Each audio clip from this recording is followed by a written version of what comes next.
Selamat datang pada hari kelima AIDS Week tahun 2024 ini. Hari ini kita akan membahas bagaimana pendekatan seni dalam upaya pengurangan stigma dan diskriminasi pada orang dengan HIV dan populasi kunci. Untuk sesi talk show hari ini kita akan dipandu oleh moderator. Saya akan memperkenalkan ada Kak Vincentius Asfian atau yang biasa akrab disapa Kak Asfian. Untuk selanjutnya, saya persilahkan kepada Kak Asfian untuk bisa memandu sesi talk show hari ini. Baik, terima kasih Kak Nidia. Selamat siang kakak-kakak, bapak ibu semuanya. Selamat datang di Edge Week yang diselenggarakan oleh BPH Atma Jaya di minggu-minggu terkait Hari AIDS Dunia, di minggu-minggu yang masih aku mungkin bisa sebut merayakan, mengingat, berefleksi untuk situasi-situasi HIV AIDS yang ada di Indonesia. Nah, untuk di pertemuan kali ini pertemuan terakhir di hari Jumat, aku senang banget karena biasanya yang terakhir nih yang paling ditunggu nih Kak Nidia, kakak-kakak semua. Yang paling terakhir nih yang paling akan fun dan seru gitu. Kita akan membahas terkait pendekatan seni dalam pengurangan stigma dan diskriminasi. Menarik karena dari sebelum-sebelumnya, dari hari pertama AIDS Week, itu udah ada berbagai diskusi juga webinar terkait layanan kesehatan, pendekatan HAM, dan lain-lain. Sekarang kita akan bahas sesuatu yang lebih aku lebih lebih eye catching dan lebih lebih lebih cair, lebih menggugah gitu ya perasaan kita semua. Kita akan berbicara terkait seni gitu. Nah, mungkin untuk konteks sendiri terkait Edswick, terkait pendekatan seni dalam pengurangan stigma dan diskriminasi, itu kita semua bisa mengingat bahwa di tahun ini Indonesia dan global kita memperingati Hari AIDS Dunia dengan tema Global Take the Right Path, atau kita mengambil jalur yang tepat, atau juga kita hak setara untuk semua di tema nasional.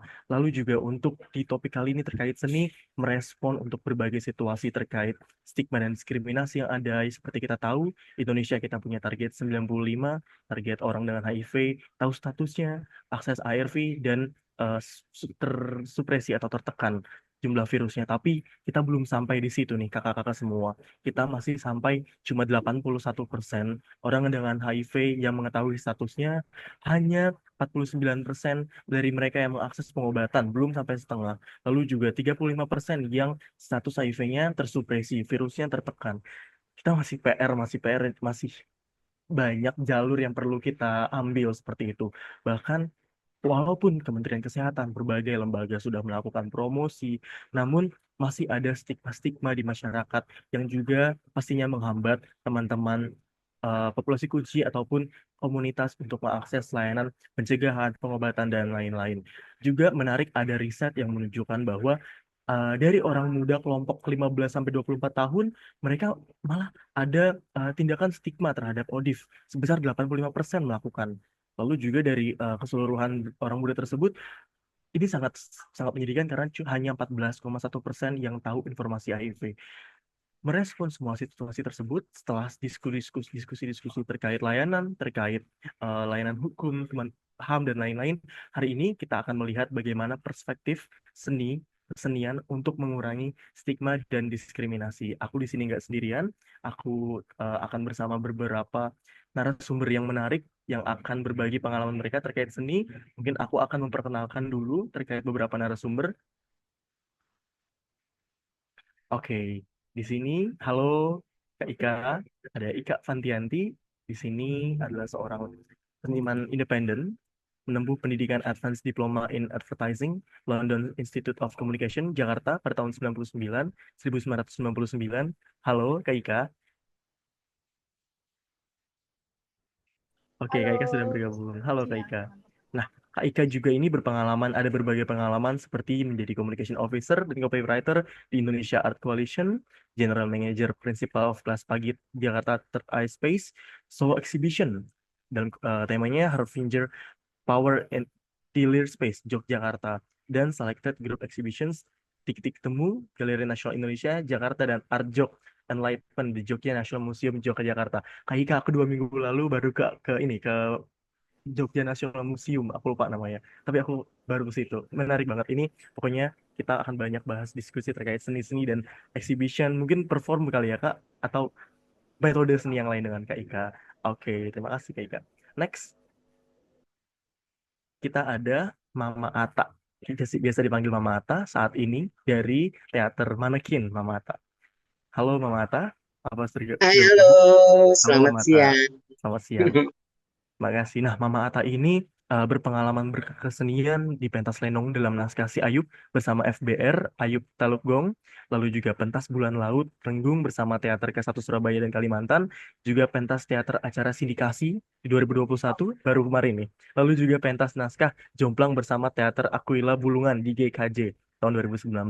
Juga beberapa penghargaan seperti aktor terbaik se-Jakarta Barat. Oke, Mama Ata keren banget di sini sebagai kuntilanak dalam lakon Demit Pohon Preh. Kok aku nggak pernah diundang ya kayaknya ya, nggak tahu nih. Oke, next time sih. Oke, berikutnya ada aktor terbaik sebagai Geronte dalam lakon Dokter Gadungan. Mama Ata, pokoknya nanti harus sharing semuanya terkait ini, bahas terkait bagaimana Mama Ata bisa ada di berbagai aktivitas tersebut. Oke, pasti seru nih. Terima kasih Mama Ata. Next.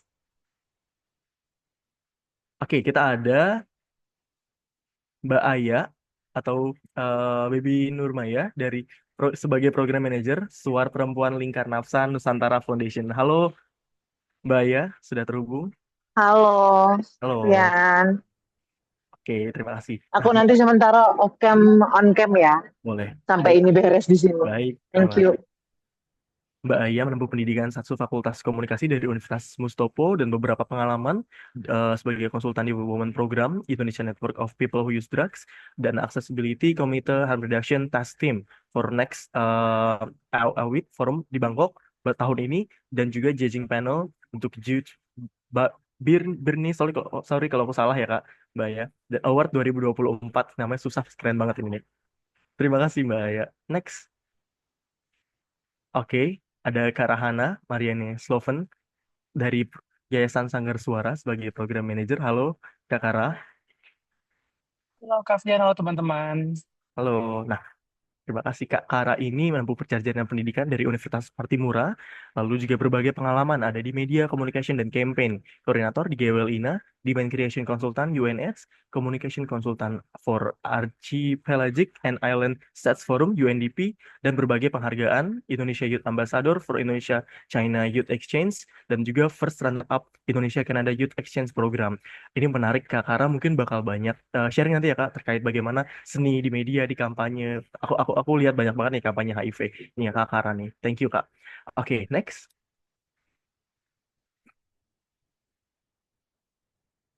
Oke, Kak Rayon Ahmad Zulfikar dari Rumah Cemara sebagai Youth Activism Coordinator. Halo Kak Rayon, sudah terhubung? Halo, halo, halo. Oke, terima kasih. Nah, Kak Rayon ini menempuh pendidikan S1 Administrasi Publik dari Fakultas Ilmu Sosial dan Politik Universitas Katolik Parahyangan, dan juga berpengalaman sebagai beberapa posisi dan event ya, event spesialis, production officer di kreasi di dapur, dan juga sosial media spesialis dari Rumah Cemara. Itu dia beberapa profil dari narasumber hebat yang akan berdiskusi pada hari ini. Aku seneng banget karena aku tuh jujur ya kakak-kakak semua, aku jarang bekerja di seni, dan aku suka banget karena teman-teman ini ada di ranah yang aku bisa bilang menyasar dari sisi yang aku nggak bayangkan. Ini keren banget dan bakal bakal asik banget diskusinya. Mungkin kita bisa langsung untuk sesi panel kita. Kakak-kakak, apakah sudah siap terhubung? Oke, terima kasih. Nah, untuk kakak-kakak semua di sini, aku mungkin kita bisa mulai berdiskusi. Aku mau tanya yang pertama kali adalah terkait kerja-kerja seninya tentunya ya. Kira-kira bisakah ceritakan ya, kira-kira karya seni atau proyek seni apa sih yang mempromosikan inklusivitas dan keberagaman gitu? Bisa diceritakan ya berdasarkan pengalaman masing-masing. Mungkin aku bisa ke Kak Ika dulu.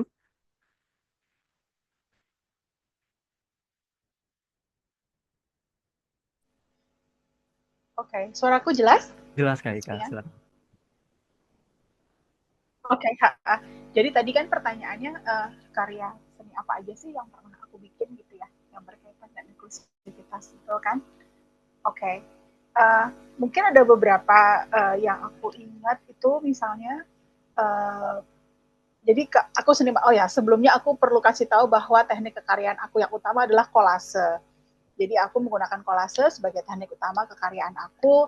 Aku kemudian menggunakan kolase sebagai berbagai macam eksplorasi bentuk gitu ya, bikin instalasi, workshop, terus street art gitu misalnya, macam-macam. Nah, karya-karya kolase aku yang temanya berkaitan dengan inklusivitas sebenarnya banyak banget, dalam artian ada yang proyek personal, ada juga yang commission gitu ya, kayak misalnya proyek personal aku waktu ikutan kayak jadi ada satu proyek 1 bulan bikin kolase 1 karya gitu. Nah itu tuh aku bikin beberapa yang berhubungan dengan misalnya Lesbian Visibility Day, Transgender Visibility Day, terus juga Pride Month gitu. Terus juga aku waktu pandemi bikin Puan Bantu Puan, itu adalah proyek untuk membantu teman-teman pekerja seni transpuan, karena aku pekerja seni juga kan, jadi aku merasa waktu itu aku mengerti nih sulitnya menjadi pekerja seni perempuan di saat-saat pandemi, tapi tentunya teman-teman transpuan kan luar biasa tantangannya dan kesulitannya, jadi aku membuat Puan Bantu Puan itu gitu. Terus juga aku terlibat dalam proyek Ruang Rasa bersama Sanggar Suara, di mana aku menjadi salah satu seniman yang di dalam karyanya, di dalam pameran ini kami bercerita mengenai kehidupan transpuan Indonesia, dan kalau tidak salah ini adalah proyek seni transpuan pertama di Indonesia gitu. Terus juga ada beberapa proyek yang sifatnya untuk menciptakan ruang aman bagi teman-teman ragam seksualitas dan gender, khususnya misalnya teman-teman pekerja seni dan media. Aku bekerja bersama waktu itu LBH Masyarakat untuk bikin variety of medium yang kami distribusikan dalam berbagai macam bentuk, seperti misalnya ada signage, ada stiker, ada Zoom background, ada GIF, ada WhatsApp stiker, dan macam-macam. Kira-kira itu kali ya beberapa yang aku bisa ceritain. Thank you. Thank you, Kak Ika. Terkait tadi ya aku menarik kolase, lalu juga ada terkait workshop juga merespon. Aku kaget sih karena Kak Ika membahas terkait bagaimana Project One Bantu Perempuan juga di sini dilakukan di setting pandemi ya Kak Ika. Yang mana kita tahu ada berbagai hambatan dan juga restriction gitu ya ketika di pandemi, itu keren banget. Oke, nah mungkin aku pengen move sedikit. Kalau misalnya tadi kita dengar terkait proyek seni kolase dalam mempromosikan inklusivitas teman-teman transgender perempuan dalam tadi krisis juga pandemi. Aku mungkin mau tanya Mama Ata, kalau dari Mama Ata gimana sih proyek seni yang dipromosikan, yang dilakukan, kira-kira seperti apa gitu?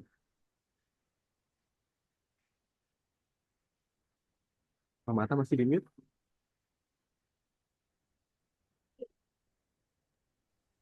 Oke, kedengeran ya? Dengeran Mama Ata. Silakan. Di sini ya, karena kan teater manekin itu dalam bentuk berkesenian, dalam bentuk teater ya.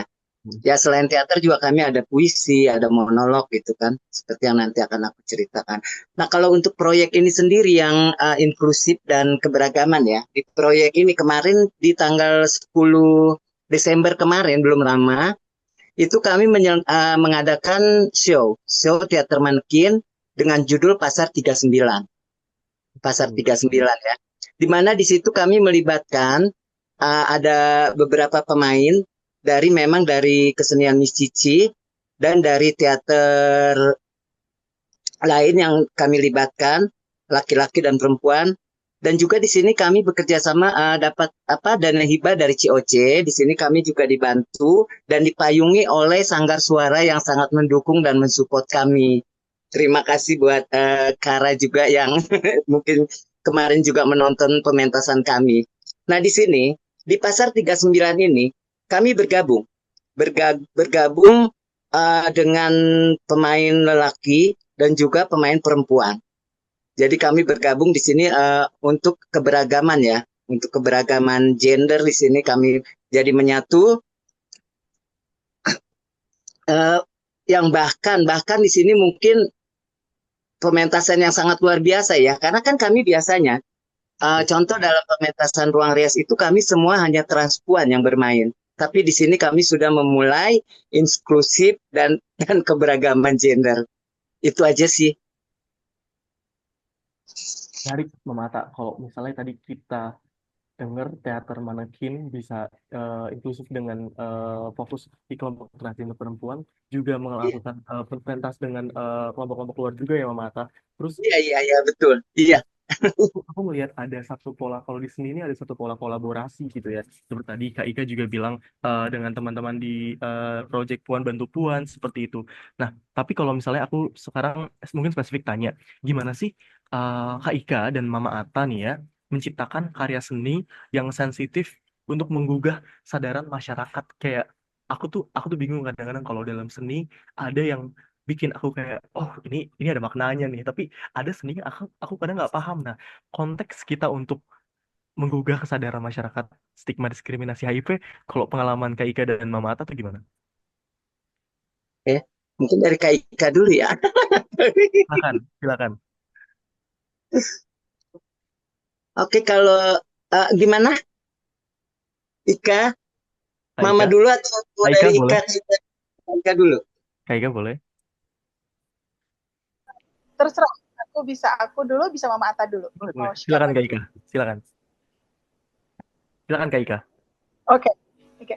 Kalau dari aku, yang aku pernah terlibat juga, waktu itu workshop kolase dalam rangka Hari AIDS Sedunia juga, itu private workshop sih, kami khusus bikin waktu itu untuk teman-teman yang memang berasal dari komunitas rentan yang juga seringkali dikaitkan dengan AIDS gitu. Tapi saat yang sama, menurut aku yang aku dapat juga dari pengalaman aku, setiap kali aku terlibat ke kekaryaan yang seperti ini, yang paling penting sebenarnya dari kitanya sendiri gitu. Dalam artian kayak aku sebagai perempuan, dan aku selalu merasa hal-hal yang aku ceritakan atau sampaikan kepada publik di karya-karya aku, itu aku upayakan adalah sesuatu yang dekat juga sama aku gitu.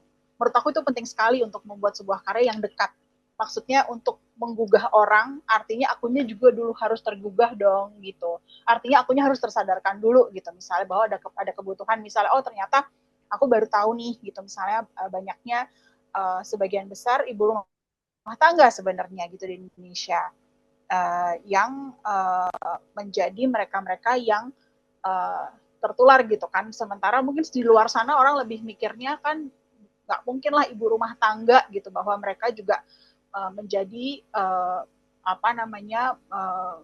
mengalami ini gitu. Dan menurut aku hal-hal yang aku selama ini lakukan melalui karya aku sebenarnya berangkat dari hal itu sih Asfian, bahwa itu harus dekat dulu dan itu harus bicara atas nama aku sebagai perempuan, sebagai manusia misalnya, sebagai kakak gitu. Dan itu biasanya pendekatan yang aku upayakan untuk kemudian harapannya juga menyentuh orang lain gitu nggak sih, untuk bisa mengerti dari perspektif aku kenapa sih penting membicarakan ini gitu. Misalnya karena aku melihat misalnya bagaimana diskriminasi yang dialami teman aku dari kesehariannya dia gitu ya, sementara menurut aku itu tidak adil gitu. Tapi aku kemudian bercerita dari perspektif aku dulu gitu Asfian. Aku selalu melakukannya itu sih bentuknya. Jadi upayanya pendekatan karyanya personal, kayak dari aku ngomong ke satu orang. Kalau dari aku upayanya begitu sih Asfian. Menurut aku itu lebih efektif ya untuk menyampaikan pesan besar gitu dari konteks personal. Kalau buat aku sih gitu. Thank you Kak Ika. Satu hal yang aku notice, balik lagi aku sangat nol besar di seni. Aku biasanya di riset dan kebijakan, jadi aku masih sangat awam. Tapi aku notice dan belajar satu hal dari Kak Ika, kalau misalnya ketika kita produce suatu kesenian, ketika berangkat dari hal personal, itu akan jadi apa ya? Aku lihatnya bakal optimal. Beda dengan yang misalnya aku suka kerjakan kebijakan yang memang misalnya memang bukan aku kerjakan asal strategis gitu ya, tapi ini keren karena kalau misalnya ada nilai personal itu yang bakal lebih apa ya, lebih bisa kritis, lebih bisa inklusif karena memang udah ada sense of belonging juga. Kalau misalnya dari Mama Ata gimana kira-kira Mama Ata? Oke, kalau dari aku sendiri ya, nah kebetulan sekali ya, di bulan Januari nanti, itu aku akan membawakan alakon seksopon. Seksopon ini di mana kisah tentang hubungan antara dua orang waria dan satu orang lelaki. Tapi yang satu ini sudah terinfeksi AIDS. Nah, jadi di sini nanti kami akan menceritakan secara gamblang apakah AIDS itu bisa menular melalui misalnya makan atau ngobrol gitu atau berciuman. Di seksopon ini nanti akan ada seperti itu. Nah, di sini juga ada satu satu orang ibu ya, satu orang ibu yang memang benar-benar di sini sebenarnya ibu itu abstrak. Di naskah ini ibu itu abstrak ya, di mana dia itu akan menjadi tempat curhatan kami, terutama yang terinfeksi ya, yang terinfeksi. Nah, di situ. Jadi di sini kami akan menyampaikan kepada masyarakat secara langsung melalui teater bahwa ini loh, orang yang terinfeksi ini juga masih bisa mendapatkan kasih sayang gitu kan dari seorang ibu yang memang abstrak dan dari seorang pasangannya yang memang benar-benar setia gitu di naskah saksofon ini. Mungkin nanti kalau aduh aku jadi sedih ya. Aku jadi sedih karena juga membayangkan teman-teman yang terinfeksi itu seperti apa ya. Meskipun memang ada dalam satu lakon waktu itu kami membawakan di mana teman yang terinfeksi kami rangkul bersama, kami peluk bersama gitu kan. Di lakon apa waktu itu aku lupa ya. Manekin juga yang itu, cuman aku sempat lupa naskah apa ya. Kalau nggak salah naskah Sepenggal Kisah di Kampung Duri. Iya, Oke, pemahaman. tahun 2000 setelah sebelum pandemi lah, sekitar 2019-an. Seperti itu. Jadi nah memang kebetulan sekali gitu di naskah saksofon ini yang menceritakan itu dan alur ceritanya yang memang berkenaan dengan HIV/AIDS itu ya. Itu aja sih. Makasih, Mata. Kalau ngomongin teater itu, aku pernah beberapa kali nonton teater dan memang ketika dia pembahasannya sangat-sangat apa ya, sangat-sangat sensitif, itu bisa jelek banget ke hati gitu ya. Bener-bener Iya, karena kan ngeliat gitu ya di depan tuh ada adegan gitu yang biasanya ada di saat aku buka handphone, oke cerita dan lain-lain. Tapi ini adegan gitu bisa ada di depan. Oke, seperti itu. nyata gitu ya adegan yang memang disajikan. Nyata dan bisa ngelihat gitu di depan mata, makanya menggugah kesadaran gitu ya. Nah, kalau tadi kita ngobrol terkait seni kolase, seni teater, perform mungkin ya. Nah, aku di sini penasaran, aku mau move kita ke Kak Kara. Aku ngelihat di sini ada demografinya agak kebagi dua nih tadi narasumber, yang memang ada seni kolase lalu teater, ada juga yang juga berkecimpung di campaign, ada juga yang berkecimpung di kelembagaan seperti itu sosial media. Aku mau nanya sekarang mungkin ke Kak Kara, kalau terkait campaign, communication atau juga seni-seni yang dilakukan oleh Kak Kara itu gimana sih? Ceritain dong terkait proyek-proyek yang upaya-upaya mempromosikan inklusivitas dan keberagaman gitu. Oke, terima kasih Kak Fian dan teman-teman. Jadi sebenarnya kalau Sanggar Suara itu tadi mungkin udah diceritakan nih sama Kak Ika dan juga Mama Ata, Sanggar Suara tahun ini emang fokusnya ke exhibition art gitu. Aku kurang tahu juga apakah kita bisa dibilang sebagai yang pertama, karena setahuku teman-teman teater Manekin tuh udah pionir banget, mereka udah kasih seni pertunjukan dari awal. Cuman memang Ruang Rasa Art Exhibition ini kita ngegabungin ada yang kolase gitu dengan teman-teman transpuan, ada yang pertunjukan, ada yang bikin virtual reality gitu. Nah, kalau dalam hal campaign sendiri, sebenarnya Sanggar Suara tuh emang fokus banget di campaign, khususnya seperti YouTube series Salon Rumah Puan. Kita tuh punya satu series YouTube namanya Salon Rumah Puan. Sekarang udah ada di YouTube, udah season kedua. Season pertama tuh kalau nggak salah 8 episode, season kedua 7 episode, dan mainly emang fokusnya kepada teman-teman transpuan, kehidupannya seperti apa gitu. Dan inclusively memang fokus pemainnya semua transpuan, krunya mainly transpuan, jadi bisa aku bilang 98% semua orang yang bekerja dalam salon rumah puan itu teman-teman transpuan gitu. Kalaupun bukan transpuan, biasanya teman-teman trans laki-laki seperti itu. Dan memang menurut kami campaign sosial media itu penting gitu untuk apa ya, untuk melawan stigma dan diskriminasi.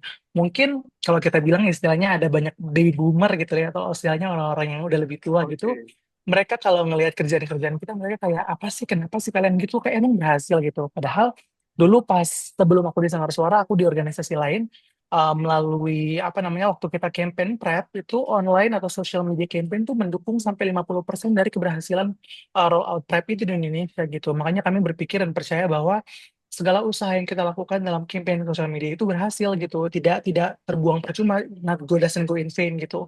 Karena banyak teman-teman juga yang apa personally come up to me ataupun bilang ke teman-teman yang lain bahwa oh ini tahu nggak sih ada series YouTube yang bikin tuh teman-teman transpuan, yang main teman-teman transpuan namanya Selamat Rumah Puan gitu. Bahkan aku pernah waktu itu lagi ngumpul-ngumpul di mana gitu terus kayak ada orang yang nunjuk gitu padahal nggak kenal kayak "Ih, kamu yang di Selamat Rumah Puan gitu ya."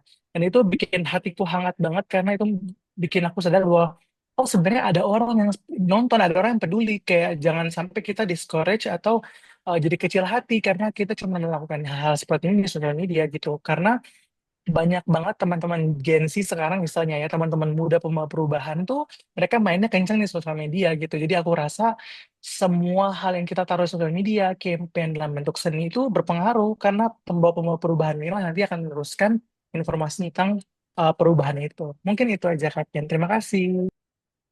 Makasih Kak Kara. Terkait aku menarik banget karena aku pernah nonton series Salon Rumah Puan, ada beberapa yang partner-partner kerjaku juga yang main di situ, dan aku tuh notice ada selain series Rumah Puan mungkin ini eksternal ada juga, dan itu dia menurutku ya dia jadi satu karya seni yang apa ya aku bilang bisa masuk ke pasar yang juga yang I would say Indonesia is queerphobic dan lain-lain ya, diskriminatif. Aku bingung milih katanya sebenarnya, tapi bisa diterima dengan karya seni tersebut, dengan pentas tersebut. Karena mau sharing gak sih soal hal tersebut, praktik baik atau gimana gitu? Boleh, boleh. Jadi kalau tadi kan kita udah ngomongin soal campaign dan lain-lain, tapi sebenarnya yang aku mau highlight di sini ruang rasa yang kemarin kita apa namanya tampilkan itu. Jadi ruang rasa tuh sama seperti Salon Rumah Puan juga yang bekerja, yang memproduksi, yang membersama itu 90%-nya teman-teman transpuan semua gitu. Kita punya 3 artis utama atau seniman utama, ada Kak Ika Fantiani juga yang menjadi ally, terima kasih banyak Kak Ika. Kemudian ada juga Isfara Devati dan juga ada Kak Anggun Pradesa gitu. Nah, masing-masing tuh punya yang namanya ruang gitu. Kita ada ruang kebersamaan, ruang berbagi, sama ruang penghakiman gitu. Jadi kalau biasanya kan pameran tuh mungkin cuman kayak satu medium gitu. Kalau kita punya 3 medium, bahkan ada 4 sebenarnya. Medium pertama kita tuh adalah seni kolase dari KIK. Teman-teman transpuan yang menjadi kolaborator tuh bikin seni kolase yang menumpahkan semua kisah hidup mereka gitu. Bahkan kita tuh tagline utamanya tuh mengubah trauma gitu menjadi seni gitu sebenarnya setahu aku. Kemudian juga ada ruang penghakiman, Kak Anggun tuh bikin literally kayak ruangan gitu, di mana teman-teman bisa masuk dan bisa muter-muter di ruangan itu dan melihat kehidupan teman-teman transpuan tuh seperti apa gitu istilahnya. Dan ada juga yang paling buat aku, apa ya, groundbreaking tuh uh, karya seninya Isyara dan teman-teman, itu pakai virtual reality, jadi teman-teman akan pakai headset dan juga kayak, apa sih istilahnya, virtual reality binocles gitu, teman-teman bisa lihat 360 derajat experience of being maksudnya teman-teman transpuan yang dikemas dalam bentuk alien seperti itu. Dan pada malam terakhir itu teman-teman bahkan disuguhkan dengan penampilan yang nama judulnya bubble bubble bla bla bla itu. Nah itu tuh istilahnya adalah tentang ketubuhan transpuan sebenarnya. Dan sebenarnya masih banyak lagi yang apa ya dari sumber ruang rasa itu menjadi sumber inspirasi untuk seni ke depannya gitu. Cuma mungkin nanti aku akan share di lain waktu. Mungkin itu Kak Asfian, terima kasih. Makasih Kak Kara. Aku notice kalau tadi terkait pementasan tersebut mungkin bisa disebut ini ya perform seni yang interaktif, karena kalau misalnya di beberapa pementasan masuk ke dalam suatu ruangan sampai kita nonton video, tapi ada juga yang memang kita play something atau melakukan sesuatu sampai kita dapat gitu message-nya. Nah, oh ya, aku Iya. notice yang interaktif gitu tuh lebih wah ngena banget banget. Makasih Kak Kara infonya.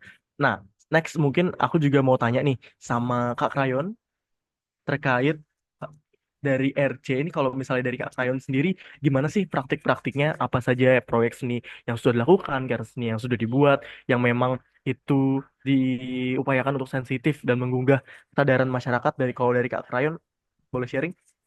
Oke, sorry, suaraku kedengeran nggak? Jelas nggak? Jelas, Oke, jelas. ya mungkin karena kalau kita nge-track back ke belakang gitu, ketika aku masih sekolah pada saat itu, aku tergabung di tim kabaret.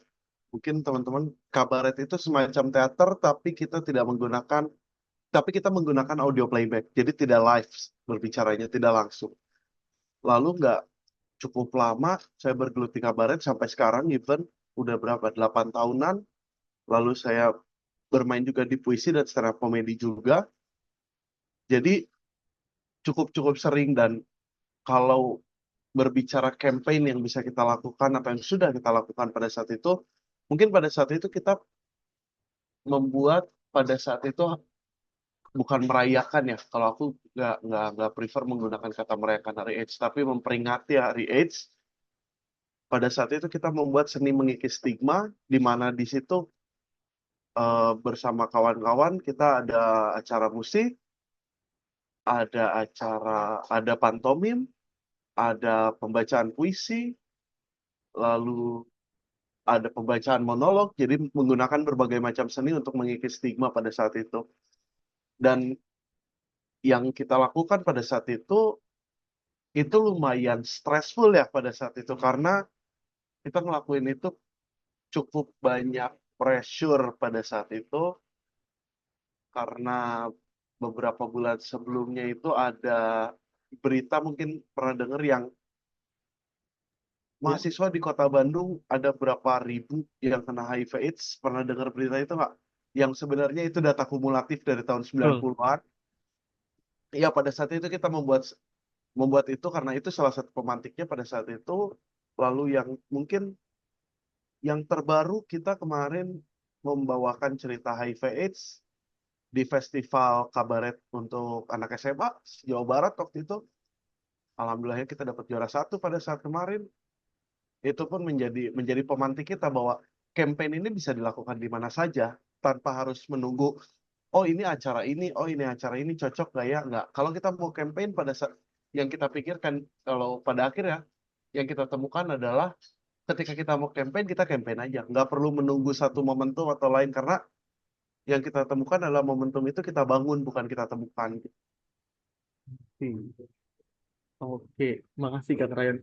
Ini kayak kata-kata mutiara yang aku bisa langsung catat. Momentum tuh dibikin, nggak ditunggu. Karena aku ngerasa teman-teman yang bekerja di kesenian tuh, aku kalau misalnya aku punya geng istilahnya ya, yang memang mereka sangat-sangat, I would say, sangat seni artis, karena ada aja gitu gebrakan. Dan sedangkan aku kayak, ih, kok mereka berani ya mulai ngangkat ini dulu, ngangkat ABCD, kayak mereka inisiatif, beda dengan yang mungkin yang tidak bekerja di seni, nunggu momentum dan lain-lain. Thank you Kak Raya, untuk informasi terkait kabarnya atau juga tadi yang campaign-nya. Nah, next mungkin aku mau tanya ke Mama Aya.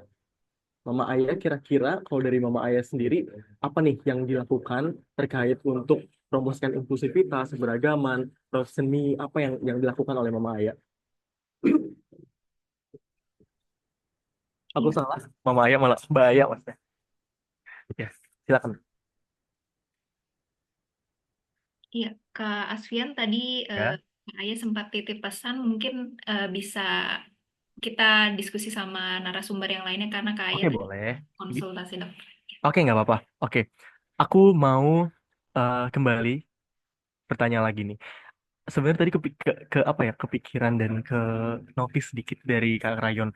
Kakak-kakak ada yang notice nggak sih beberapa tahun, mungkin beberapa beberapa puluh tahun belakangan, kalau kita nonton TV itu, aku tuh ngelihatnya kok banyak pementasan, banyak opera, banyak film ataupun performance yang jadi kayak ruang nyerang pemerintah, atau jadi ruang, jadi senjata suara masyarakat sih. Kak Ryan ketawa. Aku nggak tahu kakak-kakak yang lain ketawa apa enggak. Jadi jadi aku ngeliatnya kok seni tuh jadi alat untuk kita advokasi juga, jadi alat buat bersuara juga. Nah, aku mau tanya lagi nih. eh ke siapa ya? Aku bingung, aku penasaran ke semua, tapi mungkin balik lagi aku mau ke Kak Ika dulu, boleh nggak? Ada nggak sih cerita-cerita gitu ya, cerita-cerita menarik yang diceritakan terkait proses-proses tadi? Karena berhubungan ya, aku pikir seni itu bisa advokasi terkait, bisa bercandain pemerintah, bisa marahin, itu berhubungan sama yang kalian semua lakukan, keren banget di sini. Kira-kira ada proses menarik nggak sih? Aku mau tanya itu deh sama semuanya.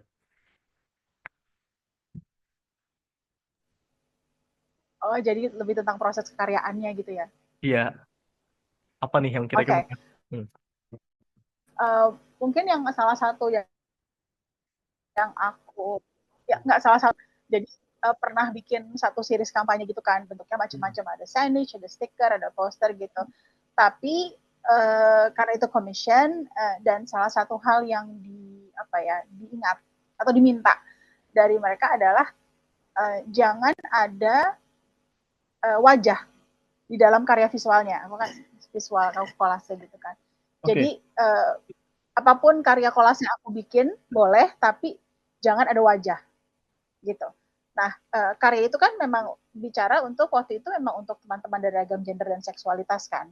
Yang menarik kemudian Oh, nggak boleh ada wajah. Oke, tapi untungnya nih kolase selalu mudah kalau dikasih kayak gitu karena buat kami seniman kolase memang kemudian tantangannya kan itu tadi kan gimana sih kita mensiasati kalau misalnya nggak boleh ini itunya nggak bisa dipakai. Nah terus akhirnya aku memutuskan aku memfokuskan ke pakaian dan aku mengganti semua wajah dengan berbagai bentuk lampu. Jadi aku mendeliver karakter si sosoknya keberagaman orang yang beragam gitu kan. sih. Berpakaiannya misalnya maskulin atau berpakaiannya misalnya seperti apa namanya bapak-bapak gitu misalnya. Tapi kemudian kepalanya itu, nah aku akan pilih, aku nggak pilih sesuatu yang apa-apa, aku tuh pakai lampu yang bling-bling gitu. Jadi kan menarik banget contrary-nya kan, antara pakaiannya sama lampunya gitu, dan itu senengnya yang commissionnya juga, oh ini bagus banget sih Ika, kita suka banget gitu. That's such a good decision to replace all the faces with variety of light gitu sih Asfian yang aku ingat. Dan itu memang menjadi menarik contrary antara visual si pakaian misalnya, kan orang suka berpakaian seperti A, tapi mungkin gendernya B gitu. Hal-hal yang contrary aja gitu yang emang di luar our apa namanya secara visual di luar hal-hal yang kita biasa lihat gitu. Jadi aku delivernya lewat situ gitu.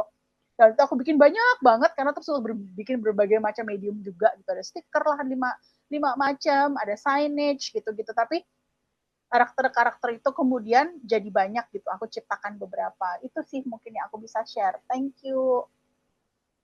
Aku kayaknya bisa resign dari kantorku deh, Kak. Karena kalau kan dibilang ya kalau Kak Ika, karena dibilang waktu proses bikin karya seni, teman-teman juga bilang nggak mau pakai muka. Lalu akhirnya inisiatif pakai lampu cahaya. Kalau aku misal di riset nggak pakai muka, udah stop kita nggak pakai muka. Nggak ada tuh aku kreatif kreatif dan lain-lain. Stop, pulang nggak usah pakai muka, tulis cerita selesai. Kayak seru, lebih seru. Aku resign betul. Oke, kalau Kak Kara gimana? Kalau menurutku sebenarnya at the very essence art atau seni itu kan sebenarnya cara kita mengekspresikan diri kita tapi juga bentuk perlawanan gitu. Perlawanan pada apa aja itu terserah semua orang gitu. Bahkan mungkin pas aku kecil aku ingat banget ada satu penyanyi aku nggak tahu bisa sebut apa enggak tapi ya sebut aja lah Iwan Fals. Dia kan terkenal banget gitu kan kayak pakai lagu-lagunya untuk marah ke pemerintah gitu. Dan walaupun aku tidak tumbuh besar mendengarkan dia banget atau kayak mengidolakan, aku jadi tumbuh besar tuh mikir kayak aduh kayak gue sekarang tuh istilahnya ngelawan pemerintah dengan cara yang berbeda. Salah satunya tuh seni juga gitu. Orang tua aku mungkin mikir kayak, aduh kenapa sih Iwan Fals bikin lagu gini, kayak ngapain sih melawan pemerintah gitu. Tapi aku mikir ya, kalau kita nggak ngelawan pemerintah, siapa lagi yang ngelawan? Apakah mereka mau gitu-gituin kita aja gitu istilahnya gitu. Dan untuk teman-teman transpuan sendiri, apa ya, in its very essence, pada esensinya sebenarnya tetap hidup itu udah bentuk perlawanan gitu karena di dunia yang menyuruh kita atau bilang kepada kita lu nggak berhak ada, lu nggak berhak hidup gitu, tetap hidup itu adalah bentuk perlawanan yang paling besar gitu. Orang kadang mikir advokasi, orang kadang mikir kita bicara di high level meeting, buat aku enggak, buat aku sebagai seorang transpuan, tetap hidup itu adalah bentuk perlawanan yang paling besar gitu. Jadi hal-hal lain yang kami lakukan itu adalah cara atau seni kami untuk mengaplikasikan ke hal itu gitu. Kalau yang seni-seni banget istilahnya kayak ruang rasa itu kita memberikan ruang kepada teman-teman transpuan sebenarnya. Kayak kita nggak mau bikin panggung untuk orang lain, kita mau bikin panggung itu kepada teman-teman transpuan sendiri. Kita kasih panggung kepada orang-orang kita sendiri. Terus kita bilang, ini tempat kalian mencurahkan semua isi hati, rasa sakit, trauma. Pakailah ini sebagai sarana untuk healing gitu. Kalau orang menemukan itu bagus, ya udah. Kalau orang tidak suka ya tidak masalah. Karena pada esensinya kami tidak bikin ini untuk orang lain, kami bikin ini untuk kami sendiri sebenarnya. Mungkin itu sih Kavian yang aku bisa share. Thank you. Thank you, Kak Kara. Aku notice lagi kalau misalnya selain perlawanan juga tadi aku notice cuma perlawanan gitu kayak ya udah tadi apa Iwan Fals bla bla bla anarki judul lagunya atau apa gitu ya itu kan kayak ya udah persetan bla bla bla pemerintah gitu misalnya tapi ternyata kalau dari yang diproses diciptakan oleh dari Kakara sendiri ada juga yang disebut kayak mengekspresikan diri kalau misalnya memang yang kami produksi yang memang punya kita ini loh yang terjadi kalau misalnya nggak suka ya udah silakan gitu loh. Ya. Thank you Kak Kara. Kalau Mama Ata gimana kira-kira Mama Ata? Tak. ini menyentuh karena tadi teaternya juga bahas terkait HIV, lalu juga temen gimana orang-orang bisa jadi berefleksi, jadi lebih merasa gitu. Kira-kira prosesnya ada nggak sih yang unik yang mau diceritain? Muara? Oke, aku setuju dengan yang yang tadi dibilang Kara ya. Aku sangat-sangat setuju. Terutama kami teater manekin ya. Kami kan dalam bentuk teater dan kami protes itu atau menonjok secara pelan itu melalui teater ya. Di sini contoh juga di sini contoh Mama itu buat satu karya puisi itu dengan judul Mereka Memang Ada ya. Mereka memang ada itu. Mama ciptakan dari salah satu yang di tahun 80-an itu memang ada salah satu judul film Mereka Memang Ada ya, yang diperankan oleh Bambang Brothers, terus Mirna gitu, ada lagunya juga.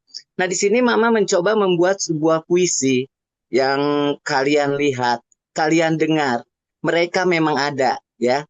Nah, di sini menceritakan bahwa kami itu ada dan perlu diperhatikan baik oleh masyarakat umum atau oleh pemerintah. Kalau kami itu ada, kami bisa berkesenian, kami bisa berteater, kami membuat film-film seperti yang Kara buat itu bisa loh. Bukan hanya yang istilahnya yang memang laki dan perempuan aja yang harus diperhatikan dan diutamakan, tapi kami di sini ada kami. Seperti itu tujuan puisi Mama. Terus dalam karya teater pun itu ada judulnya kemarin Nothing Gonna Change atau Hayal.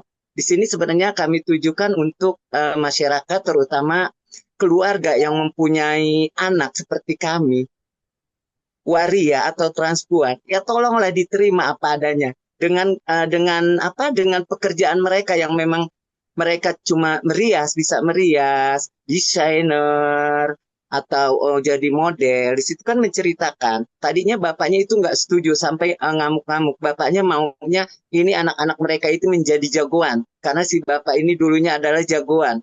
Tapi tidak bisa dipaksakan, dan akhirnya anak-anaknya ini pergi merantau kemana-kemana, dan setelah berhasil, itu mereka pulang lagi, akhirnya si bapaknya ini mau menerima. Nah itulah, seperti itu kami menunjukkan ekspresi kami dan protes kami. Gitu loh Kapian. Jadi dengan berteater dan dengan monolog dan berpuisi, ya seperti itu kami menunjukkannya.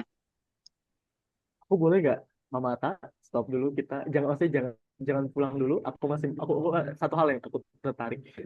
Kalau aku dari tadi denger tuh banyak proyek-proyek seni yang benar-benar Mama Ata tuh aku mau bilang mungkin tahu silsilah seluk beluk masalah dan lain-lain soal tadi keluar Mama tuh dari tadi tuh ceritanya tuh bukan sebagai yang cuma oh aku bekerja di teater manekin, nggak, aku denger tuh Mama tuh dari tadi kayak bagian dari mereka gitu loh, kayak seolah contoh ada teater teater yang soal tadi orang tua HIV dan lain-lain. Mama tuh ceritakan lebih detail, sangat-sangat personal. Gimana sih bisa prosesnya gitu Mama Ata dari teater manekin terus juga performing masalah-masalah ataupun cerita-cerita tersebut, gimana gimana proses teater manekin bisa kumpul seperti itu tadi, aku penasaran banget deh. Nah oke, begini ya. Jadi eh,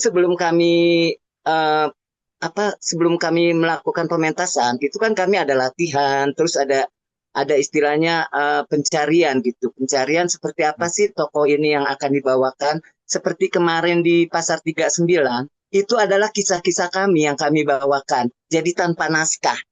Jadi kami mengalir dengan sendirinya. Itu prosesnya tanpa naskah. Jadi apa yang kami dapat saat itu, ya diungkapkan. Seperti itu. Kalau kemarin juga di Pasar 39 kan eh, ada salah satu teman kami yang memang pemakai dulunya, itu juga diceritakan di situ. Jadi terus teman kami yang terinfeksi, itu kami tanya, seperti apa kamu merasakannya, bagaimana kamu merasakannya, seperti apa dia disisihkan dari keluarganya, seperti itu. Terus juga kami juga ada sebagian di sini yang memang keluarganya tidak mau menerima karena dia anaknya transpuan, sampai diusir. Itu teman pribadi aku itu sampai diusir dari kampungnya, dan akhirnya sekarang dia ngontrak di mana-mana. Tapi ya alhamdulillahnya sekarang dia mengajar di salah satu sekolah SLB yang benar-benar dia diterima dengan ke apa, keadaan dia yang sebenarnya, dan dia bagus-bagus sekali, terus meningkat seperti itu. Aku dari situ juga dapat inspirasinya dari mereka juga dan juga dari teman-teman lain. Jadi kami berembuk, oh iya loh, ini harus seperti ini dibawakannya. Ini tokoh ini seperti ini.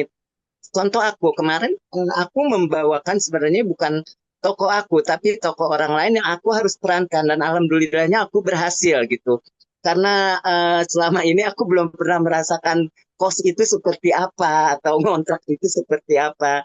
Karena aku selalu bersatu dengan keluarga dan ponakan. Itu sih prosesnya, Makasih, Fabian.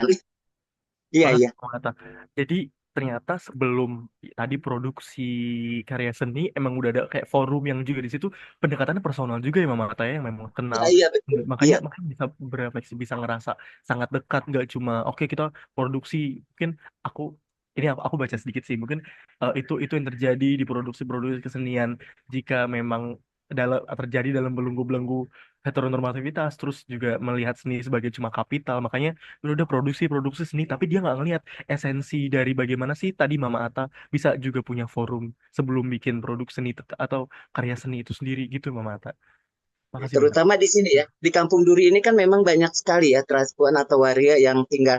Mereka ada yang mengamen, ada yang maaf gitu jadi PSK seperti itu gitu. Makasih Mama Ata. Oke, Ya, aku mau lihat di sini Mbak Aya tadi apa sudah terhubung? Tadi aku lihat muncul. Yes, aku di sini. Kedengeran Halo, Kak?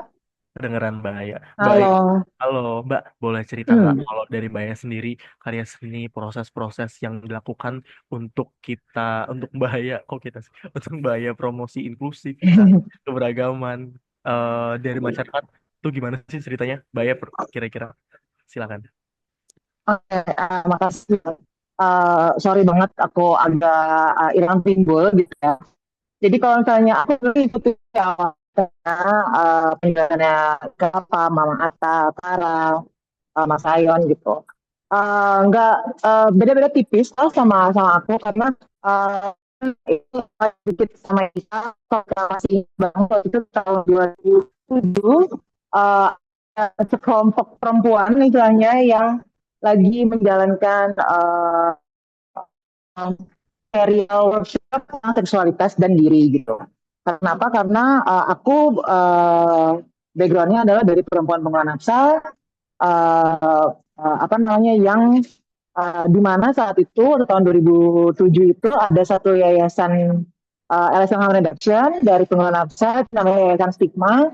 Dia running serial workshop tentang seksualitas karena ternyata akhirnya kita temui bahwa bahwasannya teman-teman yang punya latar belakang menggunakan nafsa itu juga penuh dengan cerita-cerita traumatis dalam dirinya. Ada juga beberapa yang jadi korban kekerasan apapun yang kekerasan seksual. Jadi akhirnya kita merasa saat itu adalah hal itu dulu yang harus kita bongkar gitu. Dan saat itu proses workshopnya nggak full semuanya dibantu sama Ika, tapi Ika, aku kenal Ika pertama kali ada di situ karena melalui Ika dan teman-teman yang itu di ruang rupa, akhirnya kami punya kepercayaan diri untuk bikin satu pameran. Aku lupa namanya sampai lupa sekarang. Jadi pameran itu terserah si masing-masing peserta memilih apa yang bisa menggambarkan seksualitas dalam dirinya gitu. Jadi waktu itu kita bikin instalasi ada yang menggambar apa namanya body mapping karena pernah menjadi korban perasaan gitu ya. Ada juga yang menggambar hanya klitoris aja gitu. Ada juga apa namanya banyak lain-lain gitu.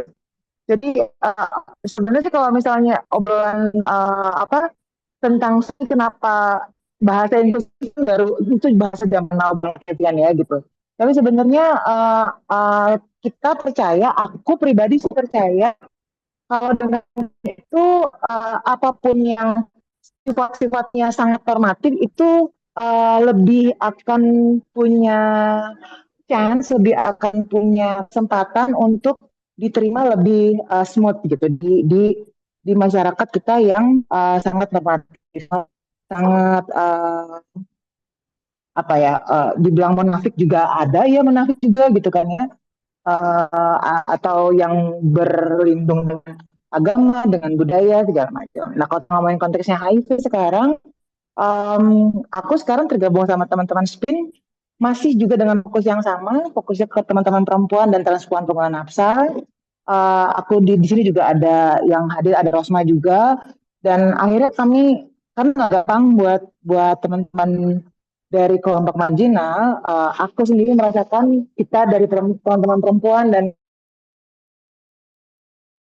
tapi yang memiliki pengalaman yang menggunakan nafsa bisa cukup mau terbuka sangat sulit sekali gitu.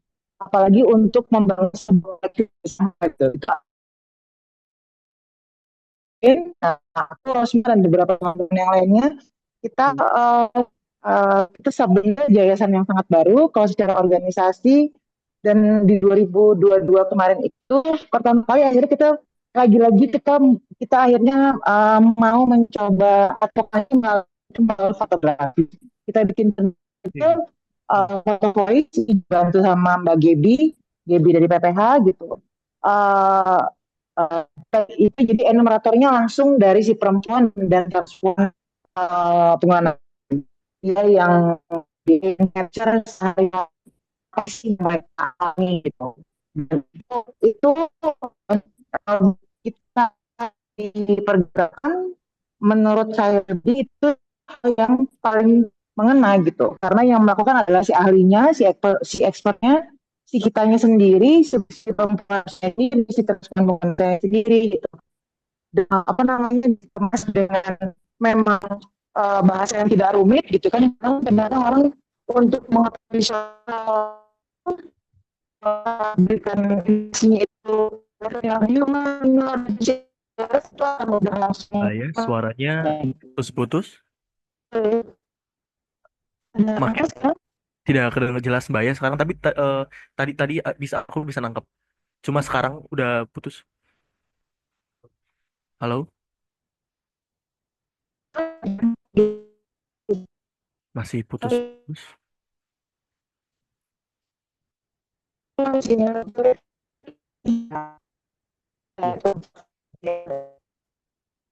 Oke.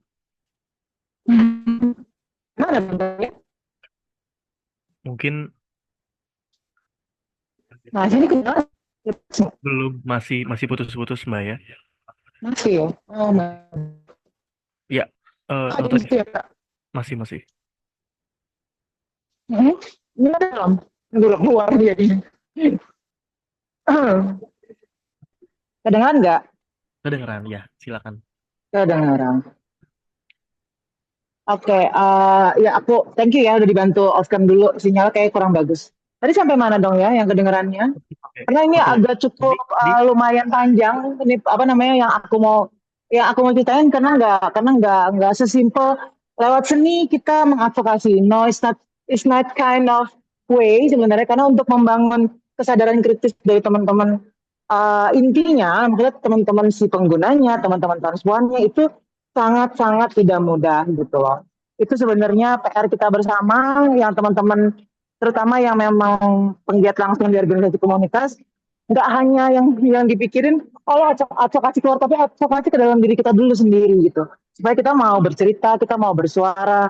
Karena kalau kita nggak bersuara, nggak bisa, bukan nggak bisa, tapi kalau orang luar, orang lain yang menyuarakan suara kita, itu akan beda gitu efeknya.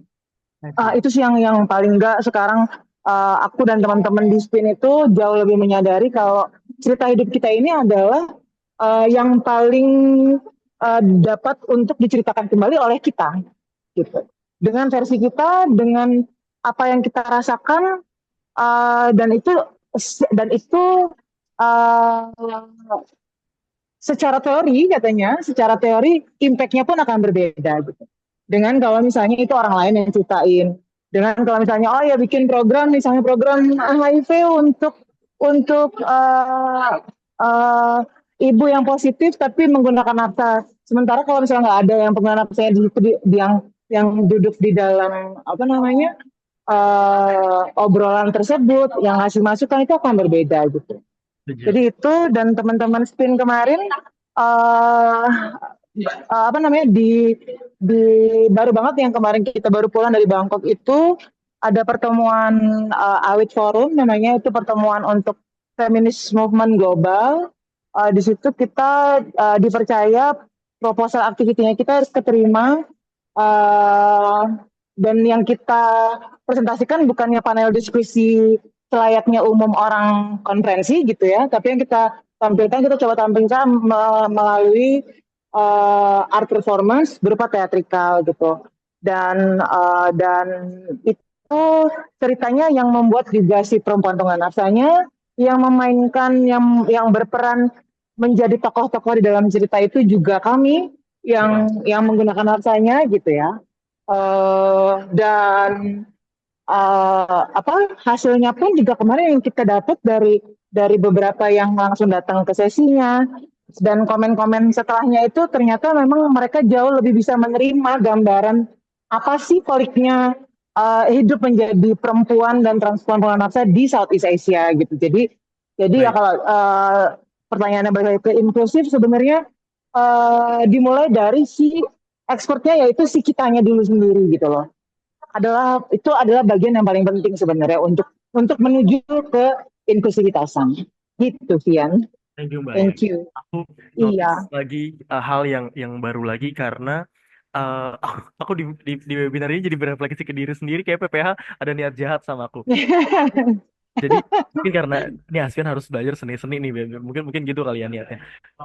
Tadi kan dibilang ya kalau misalnya dari semua tadi ada foto story juga, foto voice dan lain-lain, itu juga berangkat dari cerita Ya, hidup betul. teman-teman perempuan dan transpuan pengguna pengguna nafsa, dan juga di situ dia dia bikin karya seni yang baru untuk bisa present kira-kira apa sih yang terjadi di hidup dan lain-lain. Karena kalau misalnya kita cuma stick ke ya udah program gitu ya, satu satu program HIV nafsa, ya udah itu nggak bakal, mungkin nggak sutup nggak cocok dengan semua cerita yang tadi ya, mungkin cerita beberapa orang bisa nggak masuk, kebutuhan mereka bisa masuk, tapi dengan karya seni apapun itu bentuknya, itu bisa merespon apapun yang terjadi yang mau direfleksikan atau diceritakan kembali oleh teman-teman. Thank you Mbak ya, mungkin aku mau langsung Nah, geser. sorry, ini aku tambah sedikit lagi. Dan Gimana Mbak? kalau misalnya kita mau ngomongin yang lebih general, maksudnya itu kan kalau yang tadi beberapa yang aku ceritakan itu kan segmented banget ya, maksudnya benar-benar akan jauh lebih mudah diterima oleh si komunitas itu sendiri ataupun yang beririsan langsung dengan mereka istilahnya gitu. Oke. Tapi kita juga harus mikir kalau misalnya memang kita mau yang namanya kita kerja advokasi, ya nggak bisa hanya ABC misalnya, kita harus yang strategisnya apa, taktisnya apa, itu yang harus kita pikirin gitu. Dan seni pun juga akhirnya kita pilih untuk menjadi bahasa universal buat kita sampaikan kerja-kerja advokasi kita ke masyarakat yang lebih umum. Dan teman-teman Spin coba melakukan itu lewat sebuah lagu. Tapi lirik lagunya ini adalah yang menulis teman-teman marginalnya langsung.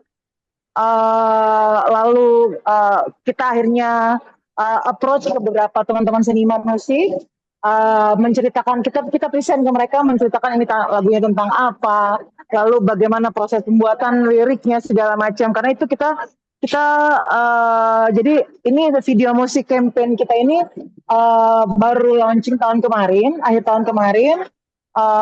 Proses pembuatan liriknya itu melalui proses cukup panjang karena ada beberapa kali workshop oleh teman-teman interseksionalitas. Jadi tidak hanya isu HIV dan nafsa yang kami libatkan, tapi ada organisasi yang lain gitu. Isu yang Mbak. Jadi itu, iya. Jadi apa namanya? Nanti bisa aku kasih di chat box kali ya. Contoh lagunya apa, karena nggak ada di YouTube, udah ada di Spotify juga. Siap. Gitu, Vian. Thank you. Terima kasih Mbak ya. Mbak ya bikin aku ingat, jadi selama tadi aku diskusi sama ngobrol sama Kak Ika, Mama Ata, dan Kak Kara dan Kak Rayon, aku notice something yang harusnya beda. Aku mau nyolek orang PPH-nya, something yang harusnya beda dari webinar-webinar sebelumnya. Karena hari ini kita bahas seni, mungkin bakal lebih menarik kalau pas Kak Ika bahas terkait kolasenya ditampilkan di sini nih terkait kolase, mungkin share screen atau apa, mungkin kita online agak terhambat, tapi kalau misalnya mungkin tampilkan bisa bisa lebih menggugah gitu. Terus Mama Ata juga mungkin video terkait pentas dan lain-lain bisa ditampilkan juga, Kak juga terkait tadi yang waras dan lain-lain juga, itu bakal menarik. Mungkin catatan buat kakak-kakak pelaksana. Terima kasih. Aku mau geser sedikit ketika tadi udah dibahas oleh Mbak Aya terkait teman-teman perempuan dan transpuan pengguna nafsa. Aku mas coba coba mau ke teman-teman muda pengguna nafsa dari Ruang Cemara. Kalau dari Kak Rayon, kira-kira tadi yang sudah aku tanyakan, dari Kak Rayon sendiri, ada nggak sih proses-proses yang menarik yang bisa diceritakan? Karena tadi bahas soal soal puisi mirip sama Mama Ata. Mungkin aku pamer sedikit. Aku nggak nol besar banget kalau seni. Aku nulis puisi di notes, curhat sih sebenarnya ini. Nggak bisa dibilang seni. Mungkin aku bisa gabung nih next ke depannya sama kakak semua. Boleh nggak diceritain Kak Rayon kira-kira gimana proses yang mau di-highlight soal itu? Oke, ya pertama puisi curhat or anything. Puisi kan kalau kita ngambil simpelnya, Pian mungkin gini ya, curhat yang diindahkan aja.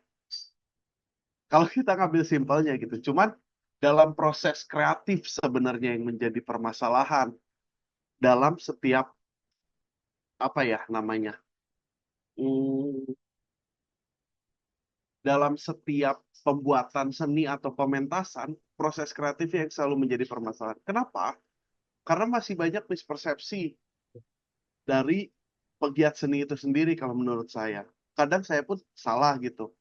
Cuman beberapa kali saya datang ke teman-teman yang memang menggunakan seni sebagai media propaganda, itu malah menjadikan teman-teman Odif ini sebagai korban, bukan Oke. sebagai pejuangnya. Itu sebenarnya. Jadi kadang-kadang proses itu tuh yang kadang mungkin harus lebih diperhatikan nantinya oleh saya juga gitu, oleh teman-teman semuanya, oleh semua orang lah. Karena ketika perspektif seni ini kan seni ini multi perspektif ya. Ya. Ketika orang mendengarkan satu lagu, interpretasinya beda lagi sama orang lain gitu. Nah, apalagi kita membawa isu yang cukup sensitif gitu.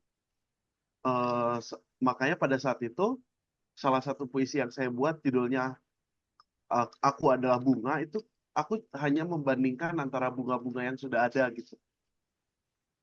Dari perspektif ketika kita berbicara bunga, orang-orang yang coba aku nanya Kavian deh. Kavian kalau kepikiran tentang bunga, bunga apa sih yang ada di kepala Kavian?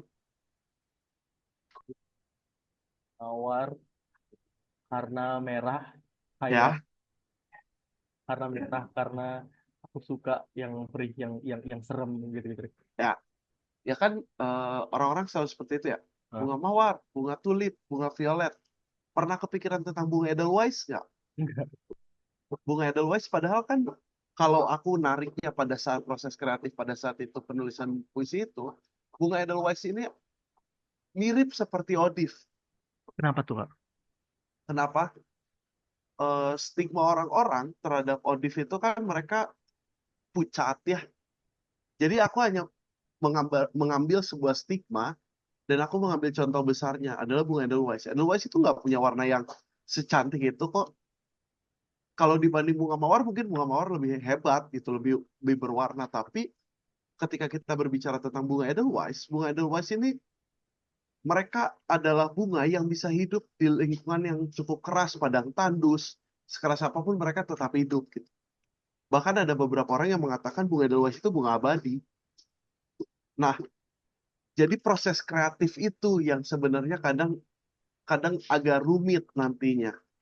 Cuman itu menjadi seru gitu, dan ditambah ketika kita berbicara prosesnya lagi, karena pada saat mungkin 2 tahun ke belakang aku mulai berkomedi gitu, bermain stand up komedi pun eh, pada saat itu ada satu beat yang aku disclaimer dulu, ini mungkin ada yang menjadi tersinggung atau apa, cuman ini disclaimer aja. Pada saat itu aku orang-orang menanyakan gimana kabarnya, sehat? Ya, kalau kita ngomong sehat kepada orang Odif kan ini sehat dalam perspektif apa gitu. Pada saat itu menjadi komedi. Ada yang tersinggung mungkin ada yang Oh, enggak. paham, paham, paham. Aku paham komedi. I get the jokes. Ya, I dan get paham. ini menjadi proses yang cukup rumit. Kenapa? Karena seni yang harusnya bebas malah terbelenggu dengan norma-norma yang ada sekarang. Makanya itu kalau kita berbicara tentang apa sih proses yang menarik ya, yaitu berantem selama proses kreatifnya karena kita nggak bekerja sendiri kan. Dan terutama pada anak-anak muda kalau waktu itu kita bermainnya di Kota Bandung gitu, Kota Bandung menjadi salah satu daerah di mana anak mudanya, aku nggak berbicara HIV/AIDS, tapi di mana anak mudanya pengguna nafsanya cukup tinggi gitu. Orang-orang mudanya cukup tinggi dalam menggunakan nafsa. Dan itu menjadi permasalahan ketika mereka tidak tahu cara mengadvokasi diri mereka sendiri. Nah, disitulah fungsi seni. Menurutku ya. Kenapa fungsi Berani seni? gitu. Kita nggak bisa ngasih tahu anak-anak itu untuk, jangan pakai deh. Woi, coba hati-hati deh. Coba bertanggung jawab.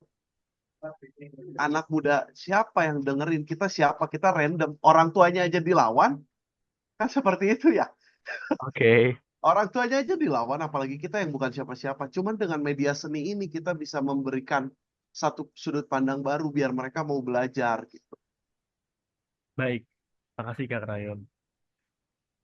Ada lagi setiap pertanyaan, setiap jawaban yang diberikan oleh narasumber ada aja yang bikin aku baru tahu karena tadi ya kalau misalnya sebagai perjuangan alat untuk apa tadi aku catat tadi perlawanan terus juga untuk edukasi karena lebih alat atau mungkin medium di seninya itu sendiri juga bisa berefleksi gitu ya kepada background mereka mungkin dan lain-lain seperti itu. Makasih Kak Rayon. Aku mungkin kita tarik nafas dulu karena aku mungkin mau tanya sesuatu yang nah, yang agaknya lebih kontradiktif, lebih lebih lebih bikin kritis dan juga mungkin emosi. Aku mau tanya, Kak Kara apakah terhubung? Terhubung. Pertanyaan ini aku soal gimana sih kita memastikan karya seni kita itu inklusif dan nggak memperkuat stereotip. Mungkin aku sharing sedikit. Kalau misalnya aku tadi teringat sama Kak Kara cerita terkait salon rumah puan itu, aku juga nonton karena ada beberapa kayak Mbak Ines kan salah satu di situ ya. Aku nonton itu aktivitas teman-teman trans juga sehari keseharian dan lain-lain. Nah, aku juga sering mendengar banyak diskursus kalau misalnya aku bingung aku tuh nggak ngerasa nggak ada hak ngomong tapi aku pengen banget diskusi specifically dan Kak Kara karena ada yang bilang kita harus perform tadi lewat art dan lain-lain tapi ada juga diskursus yang bilang kalau misalnya teman-teman trans hanya lewat kesenian ternyata jadinya reproduksi pandangan bahwa oh cuman hai aja dan lain-lain. Kalau pandangan Kak Kara apa soal itu, Kak? Oke, jadi sebenarnya how to make sure bahwa karya seni kita inklusif itu sebenarnya adalah dengan memastikan orang-orang yang bawa karya seni itu adalah orang-orang yang dituju gitu. Kalau bilang karya seni oleh transpuan, ya transpuan yang kerja, yang muncul transpuan, krunya transpuan. Jangan jadiin tokenisme aja gitu, karena itu kayaknya isu yang paling capek kita denger ya gitu kayak hadirkan aja transpuan ini karya seni oleh transpuan terus transpuan yang muncul tuh cuma 1% doang kayak dia cuma perut hilang gitu. Nah kalau konsep kita tuh enggak gitu. Aku sangat bangga bilang bahwa Sanggar Suara tuh luar biasa karena jadi kayak sombong sendiri, maaf ya. Tapi kayak memang dipastikan di Sanggar Suara kita punya apa ya istilahnya kayak kebijakan bahwa semua tuh dari transpuan untuk transpuan gitu. Kalau kita bilang ini adalah dari transpuan, semua yang kerja itu transpuan gitu. Kalaupun ada perwakilan yang lain gitu, kita harus pastikan bahwa dia jadi transgender, transgender laki, trans non biner gitu, ataupun allies yang benar-benar kita udah tahu pasti bahwa dia tuh dukung semua kerja-kerja kita sebagai seorang transpuan gitu istilahnya. Itu yang pertama. Yang kedua, em, gimana kalau apa ya istilahnya kalau art kita atau kesenian kita itu dijadiin bahan ya ini gitu. Buatku sih personally nggak apa-apa selama itu bisa kasih atau bawa transpuan dalam cahaya yang berbeda gitu. Karena orang tuh selalu punya berpikir bahkan bahkan sampai sekarang di abad ke-24 tahun 2024 aja, kok abad 24, abad 21, tahun 2024 aja orang masih mikir transpuan tuh kalau nggak kerja di salon ya bekerja seks gitu. Nah pertanyaannya, emang kalian kasih kita kesempatan buat kerja di tempat lain? Kalau kita mau kerja di tempat lain, mereka pasti bilang, emang kalian berkompetensi gitu. Nah, sekarang kita udah merebut ruang nih, kita bikin sitcom gitu lah istilahnya di YouTube. Terus tiba-tiba ada yang ngomong lagi kayak, nanti jadi bahan lucu-lucuan doang. Kalian nonton nggak sitkom kita gitu? Udah nonton belum sampai bilang begitu? Karena walaupun kita hahi-hahi di dalam salah perempuan dan seni-seni yang kami bawakan tuh ada substansinya. Kita bahas gimana tentang teman-teman yang hidup dengan HIV, kita bahas bagaimana tentang hormon, kita bahkan bahas bagaimana dalam komunitas transpuan itu sendiri, kita angkat hal-hal yang masih tabu banget bahkan dalam komunitas transpuan gitu. Maksudnya bahkan itu kayaknya kita semua udah tahu ya dalam komunitas LGBT aja transpuan tuh masih sering kayak masih banyak transfobia berkeliaran gitu kan. Nah, dalam komunitas transpuan sendiri pun kita bawa isu bahwa ada transpuan-transpuan yang berbeda gitu. Ada transpuan yang tidak dandan, transpuan yang tidak hormon gitu. Itu kan buat banyak orang masih sensitif banget gitu. Nah, kita bawa isu itu melalui seni. Jadi mungkin kalau ada yang bilang nanti melanggengkan apa ya isu atau perspektif atau kayak pandangan bahwa transpuan tuh kalau bikin seni cuman kayak hai kalian udah nonton belum? Kalau nonton baru ngomong kayak gitu. Itu sih Kapian mungkin. Thank you. Thank you Kak Clara. Kalau misalnya tadi disampaikan bahwa ya kalau mau inklusif ya bawa semuanya, jangan cuma token. Itu sering banget itu. Mungkin balik lagi ya, aku seninya nol besar, tapi yang referensiku tuh sangat umum. Kalau di film-film Barat, kita sebagai orang Asia tuh cuma satu di ujung tembok, tapi Iya, iya, iya, jadi iya. representasi. Itu aku bayang Iya. seperti harusnya harusnya harusnya nggak kayak gitu, dan Sanggar Suara tadi ngasih ruang juga untuk fully inklusif gitu. Nah, kalau misalnya dari Kak Ika sendiri ada nggak sih pengalaman atau misalnya pertanyaanku tadi untuk kita memastikan inklusif terus juga tidak memperkuat stereotip tuh dari Kak Ika tuh seperti apa pandangan Kak Ika? Oke, kalau aku yang berkaitan dengan karyaan aku, uh, the least I can do biasanya aku mulai dengan riset. Risetnya bisa dari orang-orang terdekat, bisa dari komunitas, dan kalau emang topiknya sangat spesifik, aku berusaha mencari particular audience yang emang spesifik untuk topik karya itu gitu. Itu yang paling aku itu yang paling basic modal awal kekaryaan. Kalau untuk topik-topik, apalagi topik-topiknya bukan yang kita familiar with atau memang kita bukan ahlinya gitu kan, itu satu. Terus kayak juga menurut aku penting untuk menyadari posisi seniman. Nah, keberpihakan seniman jadi penting banget nih di sini untuk menyadari posisi dia di mana. Maksud aku gini, seniman mungkin subjek yang bikin karyanya, tapi yang topiknya mengenai apa, bekerja bersama siapa. Misalnya seniman kemudian bekerja bersama penyintas dan korban gitu. Nah, kalau senimannya bukan bagian dari penyintas dan korban, berarti nggak boleh dong si senimannya tuh bicara atas nama penyintas dan korban karena tidak memiliki pengalamannya. Itu harus punya kepekaan dan kesadaran itu dulu gitu. Kayak tadi misalnya Kara cerita mengenai teman-teman transpuan, terus juga Ayat cerita mengenai teman-teman perempuan yang berhubungan dengan nafsa, itu kan particular banget dan spesifik memang.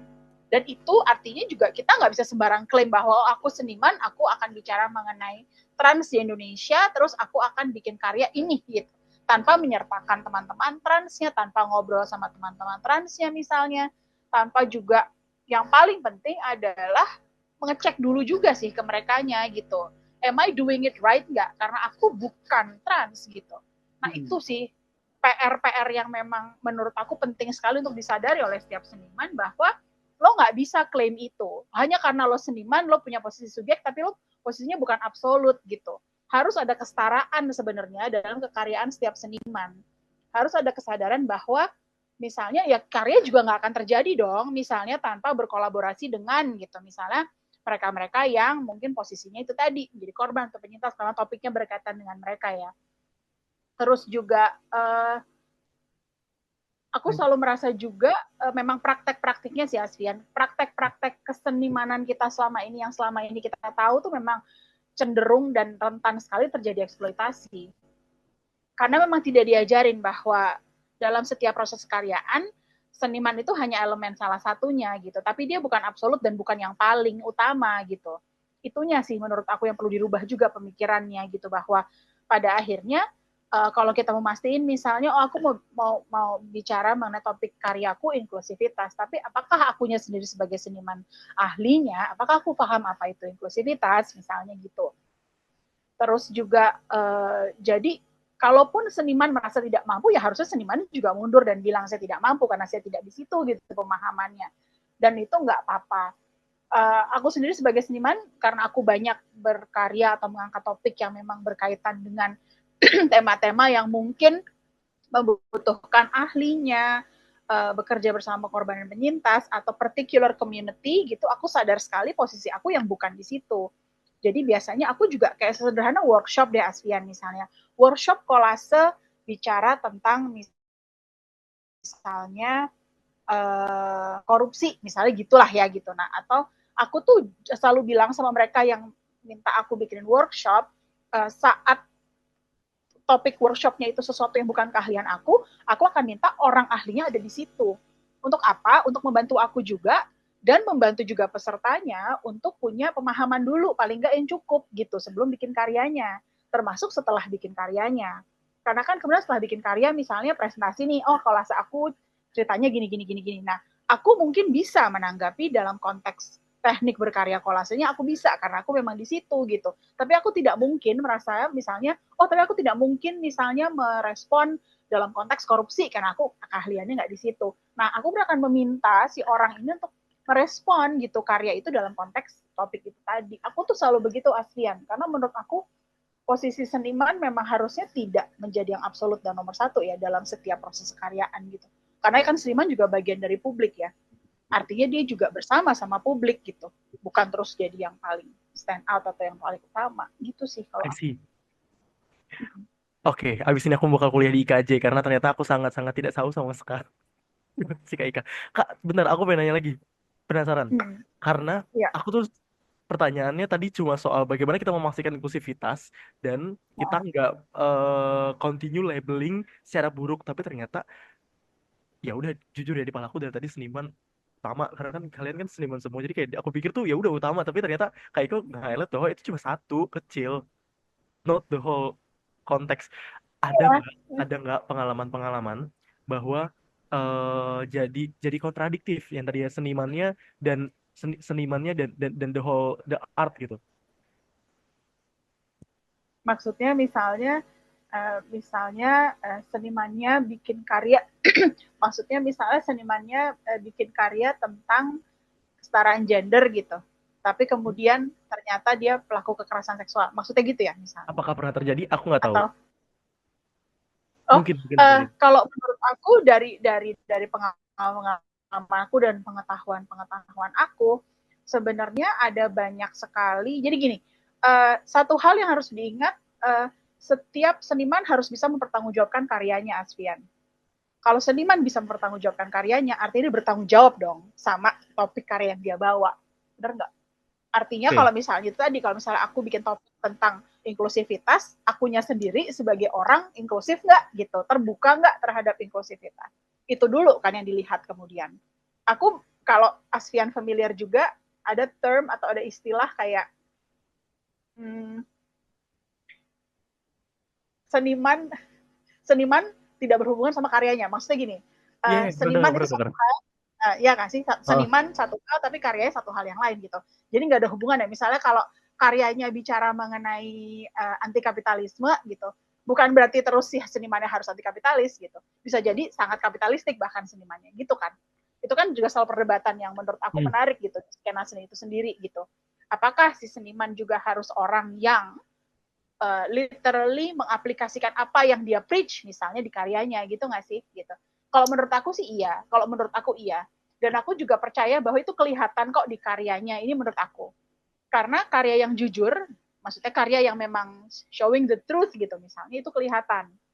Beda dengan, menurut aku juga pada prakteknya seringkali juga beda dengan kemudian ada jarak biasanya sama ada jarak antara si isu yang dia bawa sama dia, kalau emang itu ada jaraknya, ngerti nggak maksudnya? Kayak misalnya, itu pasti menurut aku itu kelihatan. Itu pasti kelihatan, pendekatannya juga pasti kelihatan gitu. Kenapa tadi aku bilang pendekatan personal itu penting? Karena memang supaya kelihatan juga kemudian. Kalau dia memang dekat sama lo, topiknya, lo harusnya bisa ngomong mengenai itu dong. Lo bisa bertanggung jawab. Itu bagian dari hidup lo gitu. Kalau lo nggak bisa itu, ya mungkin either riset lo kurang oke, atau riset lo kurang, atau ya sesederhana kayak mungkin ini something yang lo suka tapi bukan lo, ya nggak apa-apa juga gitu, semua sah-sah aja. Tapi kemudian pertanggungjawaban seniman menurut aku menjadi penting, balik lagi gitu terhadap karya itu tadi. Makanya aku selalu memotivasi lagi, aku selalu memotivasi sebenarnya publik untuk selalu bertanya ke seniman-senimannya gitu. Tanya dong mengenai karyanya gitu. Tanya dong mengenai prosesnya. Biar senimannya juga terbiasa untuk mempertanggungjawabkan karya itu tadi kepada publik gitu lah, Sian. Maksudnya bukan kayak, wah Ya, karya lo mungkin bagus ya. Ya, enggak sih gitu. Bagusnya kenapa? Enggak I bagusnya get it, I get it. apa? Gue paham. Apa suka gitu? Kayak gitu. Semoga Thank menjawab.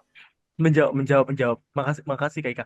Ini lagi-lagi yang membuat kalau seni itu beda dengan cuma penelitian dan lain-lain atau advokasi karena harus tadi berangkat dengan bagaimana dia bisa mempertanggungjawabkan, reflektif juga, terus ada inklusif pada hubungan juga nggak cuma ya udah ini bukan gitu. Mungkin aku tadi salah ngomong karena aku bilang produk seni. Aku nggak tahu di diskursus senian tuh ada nggak atau nggak produk seni. Aku mungkin harus bilangnya karya seni. Karena kalau kita lihat tadi cuma produk, ya udah mungkin dia bisa mempertanggungjawabkan. Tapi kalau dia bilang sebagai sebuah karya, jadi dia bisa mempertanggungjawabkan semuanya itu dari mulai dari awal dia planning, inklusivitas seperti apa dan lain-lain gitu. Makasih Kak Ika. Mungkin next aku bakal pertanyaan terakhir dari aku untuk semuanya. Silakan yang mau menjawab. Kira-kira dalam proses produksi ataupun lagi-lagi aku ngomong produksi, maaf, dalam proses menciptakan sebuah karya seni itu sendiri, apa sih tantangan gitu terbesar untuk menggunakan seni dalam menyampaikan pesan-pesan anti stigma dan diskriminasi itu sendiri? Dan ketika dapat tantangan, ada nggak sih dukungan-dukungan dari pemerintah atau non pemerintah dari manapun yang mendorong kerja-kerja seni kakak-kakak semua? Mama Ata, boleh sharing duluan? Oke, terima kasih Kavian. Pertanyaan Eh, terakhir. dukungan yang dari non pemerintahan sih alhamdulillah banyak ya. Oke. Seperti kami itu di Indraja Ikatan Drama Jakarta di Grogol Jakarta Barat itu merupakan ruang aman dan nyaman bagi kami yang memang satu-satunya teater transpuan di Jakarta. Jadi di situ kami disediakan tempat yang memang untuk latihan, untuk kumpul, dan juga bergabung dengan teater-teater lainnya. Karena di Jakarta Barat ini kan ada beberapa teater ya, dan mereka sangat-sangat mendukung dan sangat-sangat mensupport teater Manekin. Itu aja. Kalau untuk ada satu kejadian sih kalau untuk gedung ya, waktu kami mau membawakan naskah Nothing Gonna Change atau Hayal, itu seharusnya kami waktu itu pentas di Bulungan, Bulungan Jakarta Selatan ya. Karena ada larangan di sana, karena katanya kami mendukung LGBT, akhirnya kami dilarang. Sementara itu tinggal 1 minggu loh kami pentas. Akhirnya aku izin di Jakarta Barat dengan Ketua Indraja, dan disitulah kami mendapatkan ruang dan gedung pementasan. Sementara tinggal 1 minggu lagi, coba bayangkan. Siapa yang gak pecah kepala sementara undangan kita sudah sebar. Bisa dilarang kita di Bulungan. Karena dibilangnya kami itu mendukung LGBT. Sementara mereka tahu loh teater Manekin ini adalah teater yang memang transpuan gitu. Meskipun ya kami melibatkan beberapa ahli yang seperti tadi dikatakan oleh Kak Ika ya, dan juga dikatakan oleh Kara. Karena kan di sini juga pementasan itu kan memerlukan setting, terus kayak lighting, musik. Sementara kami memang bukan ahlinya. Nggak mungkin kan kami naik-naik ke atas, gotong-gotong balok, terus mendirikan rumah-rumah. Seperti itu. Nah, akhirnya kami juga bisa bekerja sama. Itu aja sih. Dari non-pemerintah Karena harus banyak sekali ya dukung. tadi ya. Makasih Mama Ata. Iya, maksudnya aku setuju karena kan harus yang ya udah yang terjadi yang di present kan, nggak malah kita bukannya harusnya kita yang menyesuaikan dengan apa yang disediakan oleh tadi pelaksana dan lain-lain ya. Makasih Mama Ata. Oke, Oke, sama. next untuk tantangannya aku mau tanya lagi, Kak Kara mau sharing tantangan dan dukungan yang diterima? Boleh, boleh. Kalau aku mungkin yang paling aku highlight adalah kerentanan kita sebagai transpuan itu sendiri ya gitu. Maksudnya kayak aku bilang tadi kan, kayak in this world atau di dunia yang mengharapkan kita tidak ada, hadir aja itu bentuk perlawanan gitu. Jadi buat aku kerentanan yang paling pertama tantangannya adalah betapa rentannya kita sebagai transpuan itu gitu. Untuk hidup aja, untuk keluar rumah aja kita tuh apa ya, dihantui rasa takut gitu. Apalagi ini kita mau bikin karya seni terus kita mau undang orang untuk melihat gitu. Kemarin sebenarnya waktu untuk ruang rasa mungkin yang bisa di highlight tuh kita betapa kita berkompromi dengan keselamatan kita seperti as we should gitu. dengan cara kita mengubah waktu pementasan gitu atau mengubah waktu pameran gitu. Harusnya kita bikin tuh kalau nggak salah tuh Februari, tapi kita mundurin karena waktu ada pemilu gitu. Oke. Kemudian udah mundurin pun ternyata bertumbuhkan atau bertemu dengan waktu puasa gitu. Karena kita tidak mau ada hal yang tidak diinginkan, kita shortening, kita memendekkan. Awalnya kita tuh maunya 2 minggu. Cuman kemarin jadinya 5 hari gitu. Itu sih, kan kemudian mungkin kalau kita bicara soal tantangan, ini yang masuk-masuk akal aja sih, kayak funding, pendanaan. Maksudnya seni itu bisa kita buat dari mana aja gitu. Cuman sebagai organisasi gitu, kita kan tentu saja eh, nggak mau teman-teman transport hadir begitu saja gitu. Kita mau kekeluargaan, tapi ya kita mau mereka juga dapat apa Iya, iya, iya. transport, makan dan lain-lain gitu. Amin. Kebersamaan sih kebersamaan, tapi kayak ya kita juga mungkin semua hidup sejahtera gitu istilahnya. Kemudian untuk dukungan sih sebenarnya dari pihak luar ataupun bahkan pemerintah, buat kami sih sebenarnya memberikan ruang aja tuh udah dukungan yang paling gede gitu. Kalian nggak harus terang-terangan ngomong kalian dukung kita, berikan aja kami ruang untuk bernapas gitu, berikan kami ruang untuk berekspresi gitu. Nah kalau kalian udah mungkin udah levelnya lebih tinggi lagi, maka bantulah kami mengamplifikasikan pesan-pesan kami tersebut gitu.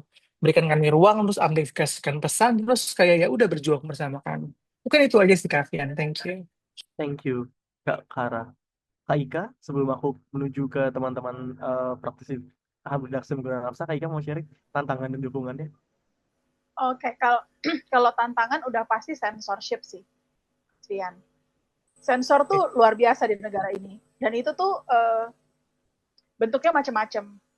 Tertulis misalnya undang ITE udah pasti gitu nggak sih? Itu yang tertulis dan jelas gitu kan. Dan kita punya banyak sekali UU dan RUU yang emang kita tahu tuh akan jelas-jelas mereduksi kebebasan kita berekspresi, itu udah pasti. Tapi di luar dari itu misalnya ada banyak sekali tentunya kita semua familiar dengan komentar-komentar netizen yang bermain Tuhan misalnya, yang membuat kemudian banyak sekali kalau saya sendiri sebagai seniman, kami merasakan bagaimana sensor yang mereka lakukan kan. Karena mereka bisa kemudian datang dan menyerang sebuah akun gitu untuk sebuah bentuk ekspresi kekaryaan yang menurut mereka tidak sesuai dengan gitu kan. Norma lah, nilai-nilai apalah gitu. Itu kan jelas banget Asfian sensornya gitu. On the face banget dan langsung banget kan. Okay. Direct to the artist gitu. Dan itu menurut saya udah sampai di level mau tidak mau kemudian kalau saya sendiri sebagai seniman jadi self sensor bahkan jadinya besar kecil ya. I get it. Jadi nggak unconsciously jadi self sensor karena kita udah jadi familiar banget ya. Kalau aku mau mempresentasikan karya aku di ruang daring ataupun luring, aku harus tahu nih konsekuensinya apa. Aku harus antisipasi nih shit what might happen to me because aku bikin karya kayak gini. Resistensinya gimana nih dari publik online dan offline? Itu kan jadi banyak sekali Asfian harus dipikirin sekarang. Challenge terbesarnya itu menurut aku karena jadi sekarang juga kami kemudian sebagai sinematografer pekerja seni juga jadi harus mikirin itu gitu. Yang mungkin yang dulu kalau buat kami kan, oh kami akan berkarya, mempresentasikan karya kami di pameran, di apa, ya udah gitu. Kalau sekarang enggak kan, kami juga harus mikirin, oke, kalau nanti ada ini harus gimana, safety-nya gimana gitu. Those precautions jadi banyak banget gitu. Itu yang jelas banget sih menurut aku. Ancaman besar. Belum lagi tentunya serangan gitu kan ya di media sosial gitu kan. Doxing dan segala macam karena saya mengalami banget itu gitu. Jadi menurut aku hal-hal yang bisa kami lakukan sebagai seniman dan pekerja seni adalah untuk mengupayakan kemudian mau tidak mau harus menemukan siasat baru nih di mana kami tetap bisa merepresentasikan karya-karya kami secara offline dan online tapi juga yang meminimalisir resisten itu tadi dari publik gitu. Salah satunya misalnya kalau menurut aku yang bisa aku lakukan adalah menggunakan bahasa. Jadi bahasa bukan bahasa Indonesia, bahasa Inggris misalnya gitu Asfian.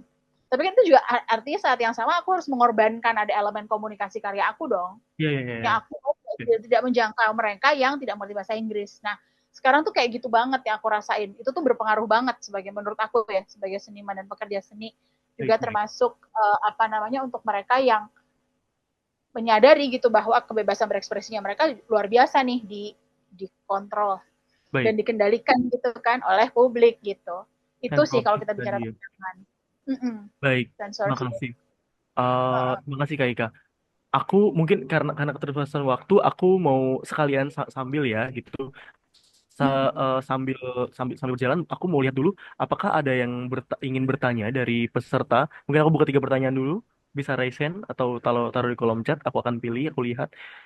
Aku lihat di sini dari Kak Riza MI. Izin bertanya, bagaimana kita mengatasi potensi komodifikasi melalui seni dan apa ada risiko eksploitasi artistik atau manipulasi emosional? Sekian, terima kasih.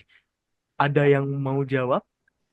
Kalau dari Kak Riza tidak menunjukkan kepada siapa terkait memodifikasi seni dan juga risiko eksploitasi artistik dan manipulasi emosional. Aku bisa sih, aku Silakan mau Kak Ika. menjawab. Silakan Kak Ika. Terima kasih banyak pertanyaannya. Pertanyaan ini penting banget. Aku senang banget ada yang bertanya ini karena aku juga sadar bahwa kita banyak sekali sadar tidak sadar melakukan itu gitu ya, komodifikasi, eksploitasi. Yang harus diingat kayak tadi aku udah bilang bahwa posisi seniman bukan absolut, dia bukan subjek.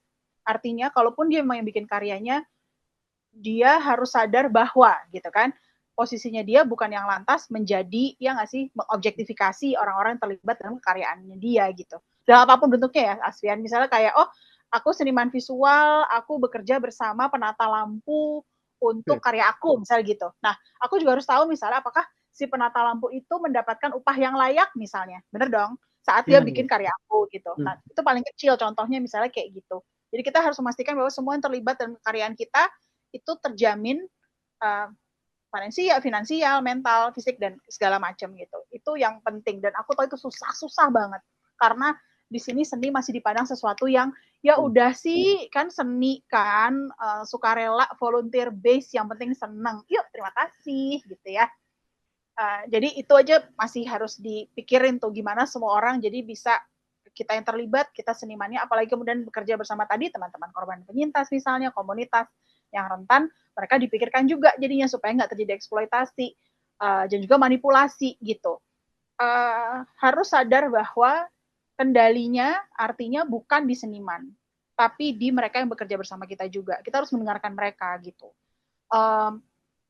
Menurut aku, misalnya aku bekerja bersama teman-teman trans gitu. Ya keputusannya di mereka, aku mendengarkan mereka, aku menurut sama yang mereka putuskan mengenai karya itu gitu. Karena karya itu mengenai teman-teman trans misalnya, bukan mengenai aku. Nah, itu sih hal-hal yang menurut aku penting sekali untuk diingat gitu, untuk mencegah hal-hal itu terjadi kalau buat aku itu. Thank you. Thank you Kak Ika. Untuk pertanyaan yang sama, Kak Rayon mau bahas juga? Silakan. Iya. Kak Ika, sebagai seniman, karena saya bukan seniman di sini posisinya, saya cuman senang aja gitu bermain di lingkup ini gitu. Cuman kalau saya nge-track back bagaimana apa yang sedang terjadi gitu sekarang, eksploitasi seniman ini kan cukup tinggi ya Kak sebenarnya kalau aku melihat kondisi sekarang gitu. Bagaimana entah si seniman utamanya mengeksploitasi pekerjanya ataupun seniman utamanya yang mengeksploitasi dirinya tanpa dia sadari gitu. Itu cukup sering terjadi gitu. Kadang ya udahlah pakai duit aku dulu aja deh. Ya udah, itu lama-kelamaan kan menjadi eksploitasi diri sendiri ya jadinya. Dia menghabiskan semuanya. Cuman itulah buat aku yang menjadi indahnya sebuah seni gitu. Karena buat aku seni nggak punya batas gitu. Kita bisa melakukan apapun yang kita mau. Kita bisa melakukan apapun karena aku basicnya di seni teater dan puisi gitu. Ketika kita berbicara seni atau puisi, ya nulis sebebas lu aja, lu nggak perlu mikirin titik koma, nggak perlu mikirin ini kapital atau huruf besar kecil itu. Cuman yang pasti ketika kita berbicara seni untuk menyuarakan kemanusiaan, jangan sampai lupa juga bahwa kita memperkerjakan manusia lainnya. Iya. Makasih Kak Rayon. Karena Makasih. iya, aku setuju yang sering dibayangkan orang seni ya udah art seni gitu kayak kenapa harus rigid, harus bayar dan lainnya ya. Banyak banget aku denger kayak gitu, aku sering banget. Thank you. Aku lihat di sini ada satu lagi yang mengangkat tangan. Silakan Kak Indri dari IKI Jabar mempertanyakannya soal apa dan ke siapa, langsung aja. Boleh on mic. Silakan Kak Indri. Halo, selamat sore semua. Sore. Ini saya mau tanya, soalnya kan kalau misalnya bicara tentang seni itu, kalau ke tingkat kabupaten itu rada susah ya. Apalagi kayak yang pertunjukan-pertunjukan gitu kan. Terus mungkin kalau kayak apa teater atau apa kan eh kayaknya nggak ke semua kalangan yang pengen nonton gitu kan.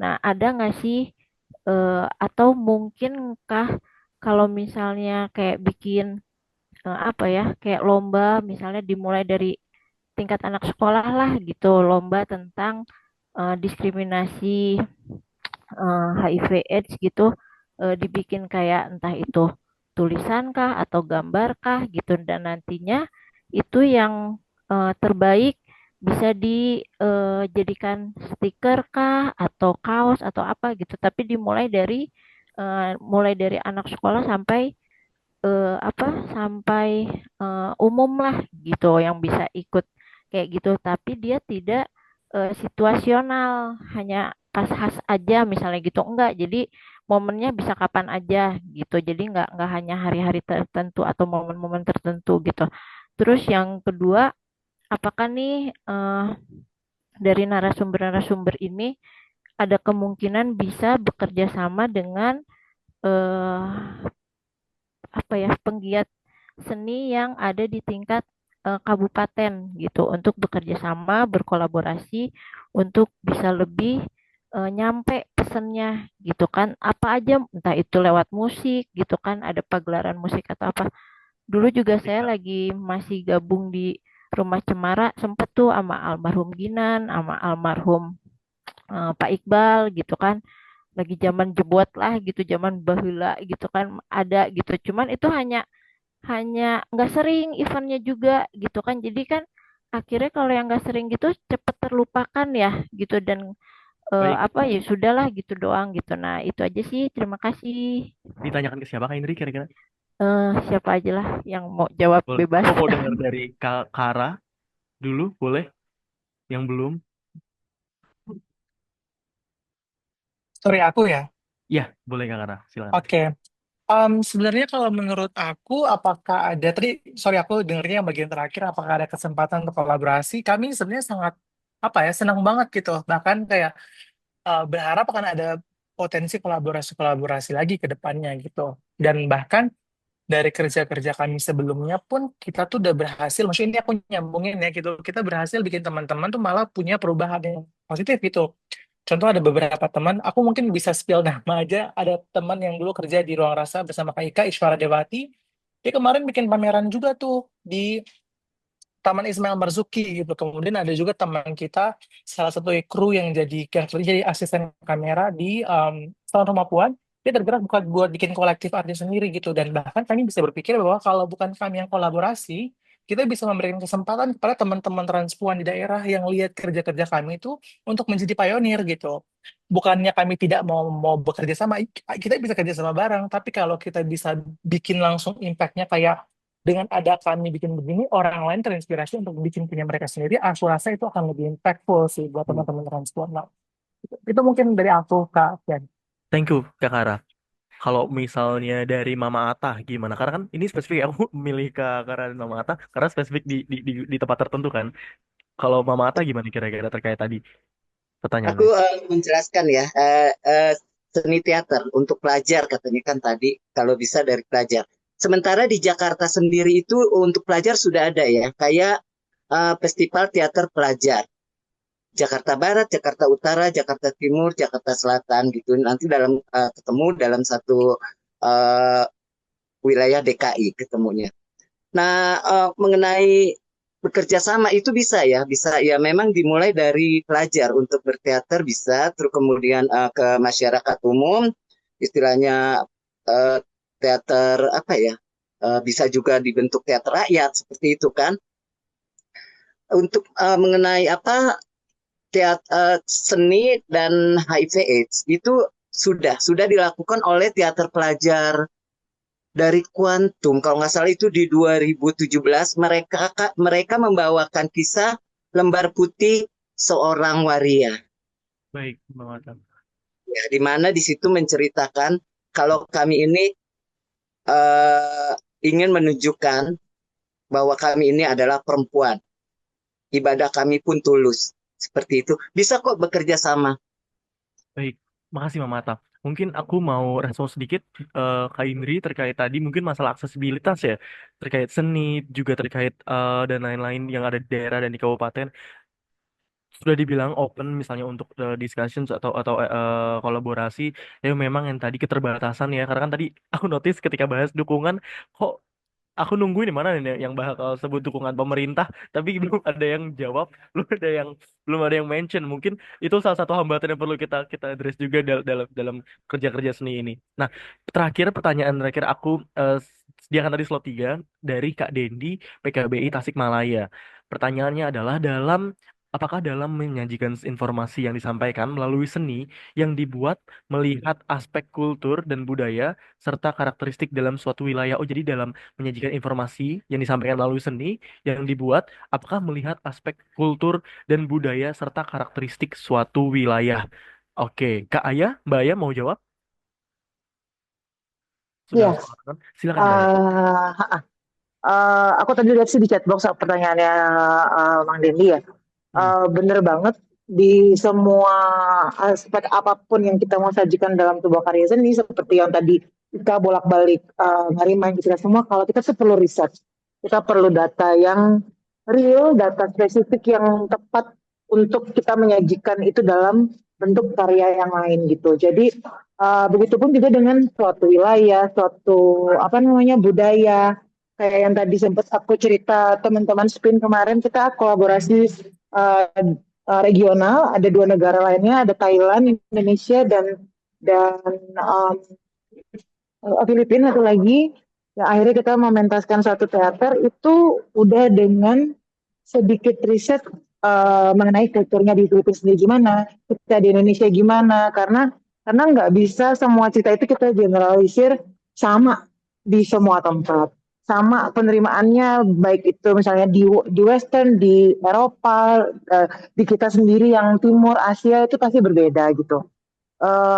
Kenapa disclaimer itu akhirnya jadi menjadi sangat penting karena memang kita harus disclaimer dulu bahwa ini mungkin tidak dialami oleh semua orang, ini mungkin akan sangat segmented untuk ABC saja gitu. Jadi itu bagian juga yang paling penting pada saat kita mau menyajikan sebuah upaya advokasi melalui karya-karya itu kan nggak hanya karya kesenian aja, jadi kayak paperwork lo, hasil riset lo itu juga sebenarnya semua sebuah karya gitu. Baik, Kak Aya. Sebuah karya yang lo hasilkan gitu.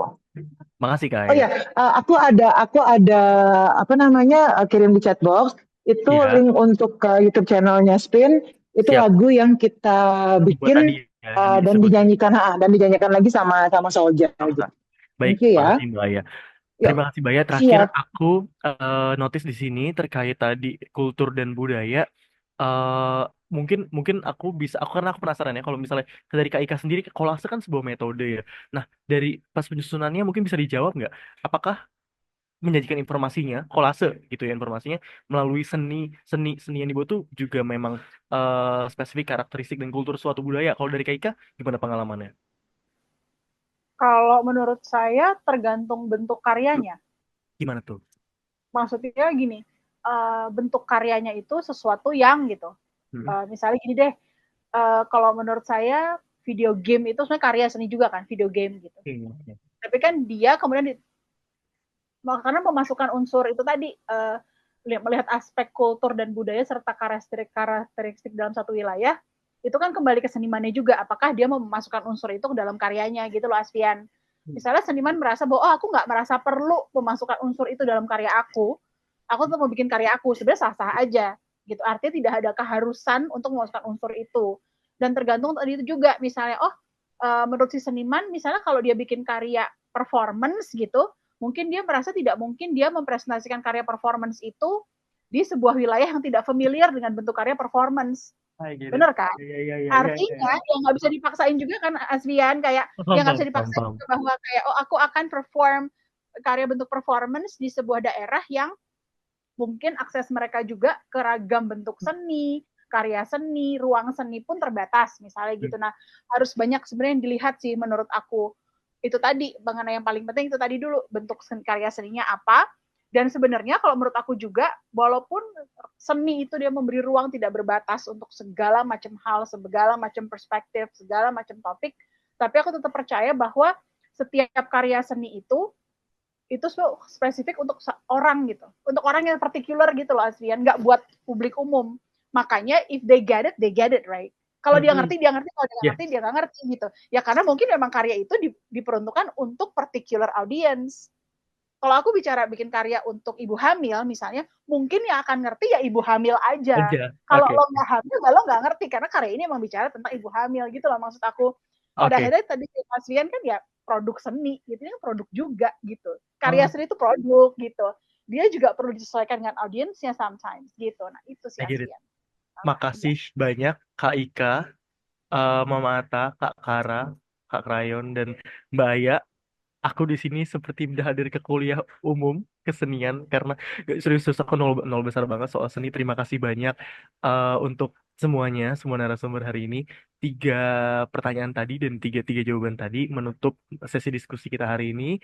Aku mungkin mau sedikit merangkum, mungkin bukan kapasitasku tapi aku berusaha keras memberikan kesimpulan dan merangkum kalau dari yang kita bahas hari ini terkait bagaimana seni itu bisa berkontribusi ke pengurangan stigma dan diskriminasi, juga perlu digali dulu nih terkait seninya. Bagaimana dia juga dibangun dengan sebuah pendekatan yang personal, inklusif, kolaboratif juga. Terus juga ada berbagai intervensi seperti dalam campaign, dan juga seninya itu menyuarakan suara orang-orang yang memang merasakan. Jadi ketika kita bahas suatu program-program HIV/AIDS itu menyasar permasalahan strategik, tapi ini peran seni di mana dia juga bisa perform, bisa present hal yang memang terjadi secara spesifik di masyarakat, di orang-orang, di komunitas, juga produknya ataupun karya juga spesifik dengan dalam bentuk tertentu, itu yang membuat intervensi ataupun karya seni berbeda dari Kita mau kerja-kerja programatik lainnya. Aku lihat kacamata seni yang dilihat sebagai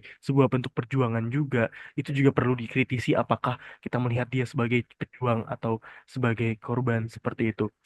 Jadi memang banyak banget yang bisa kita gali lagi bagaimana seni jadi alat untuk perlawanan, bukan cuma untuk mengekspresikan diri, bukan cuma tapi bukan membatasi ya, tapi dua itu ya, mengekspresikan diri dan juga sebagai sebuah perlawanan, dan juga bagaimana proses produksi seni tadi juga inklusif ke semua orang. Terima kasih banget untuk Kak Ika, Kak Kara, Kak Krayon, Mama Ata, Mbak untuk sharing-sharing hari ini. Pesan dariku mungkin kita nggak bisa menutup mata satu intervensi untuk menyelesaikan semua masalah. Banyak, ada pentahelix, ada untuk lewat seni, lewat A, lewat B, lewat C. Terima kasih banyak untuk kerja-kerja kerennya dari aku. Sangat apresiasi untuk semuanya. Terima kasih banyak untuk PPH sudah bisa dikasih ruang untuk sharing-sharing. Untuk kakak-kakak yang lain juga sudah mengikuti dari awal sampai akhir. Akhir kata, mohon maaf untuk salah-salah katanya. Terima kasih banyak. Aku mungkin bisa kembalikan ke MC.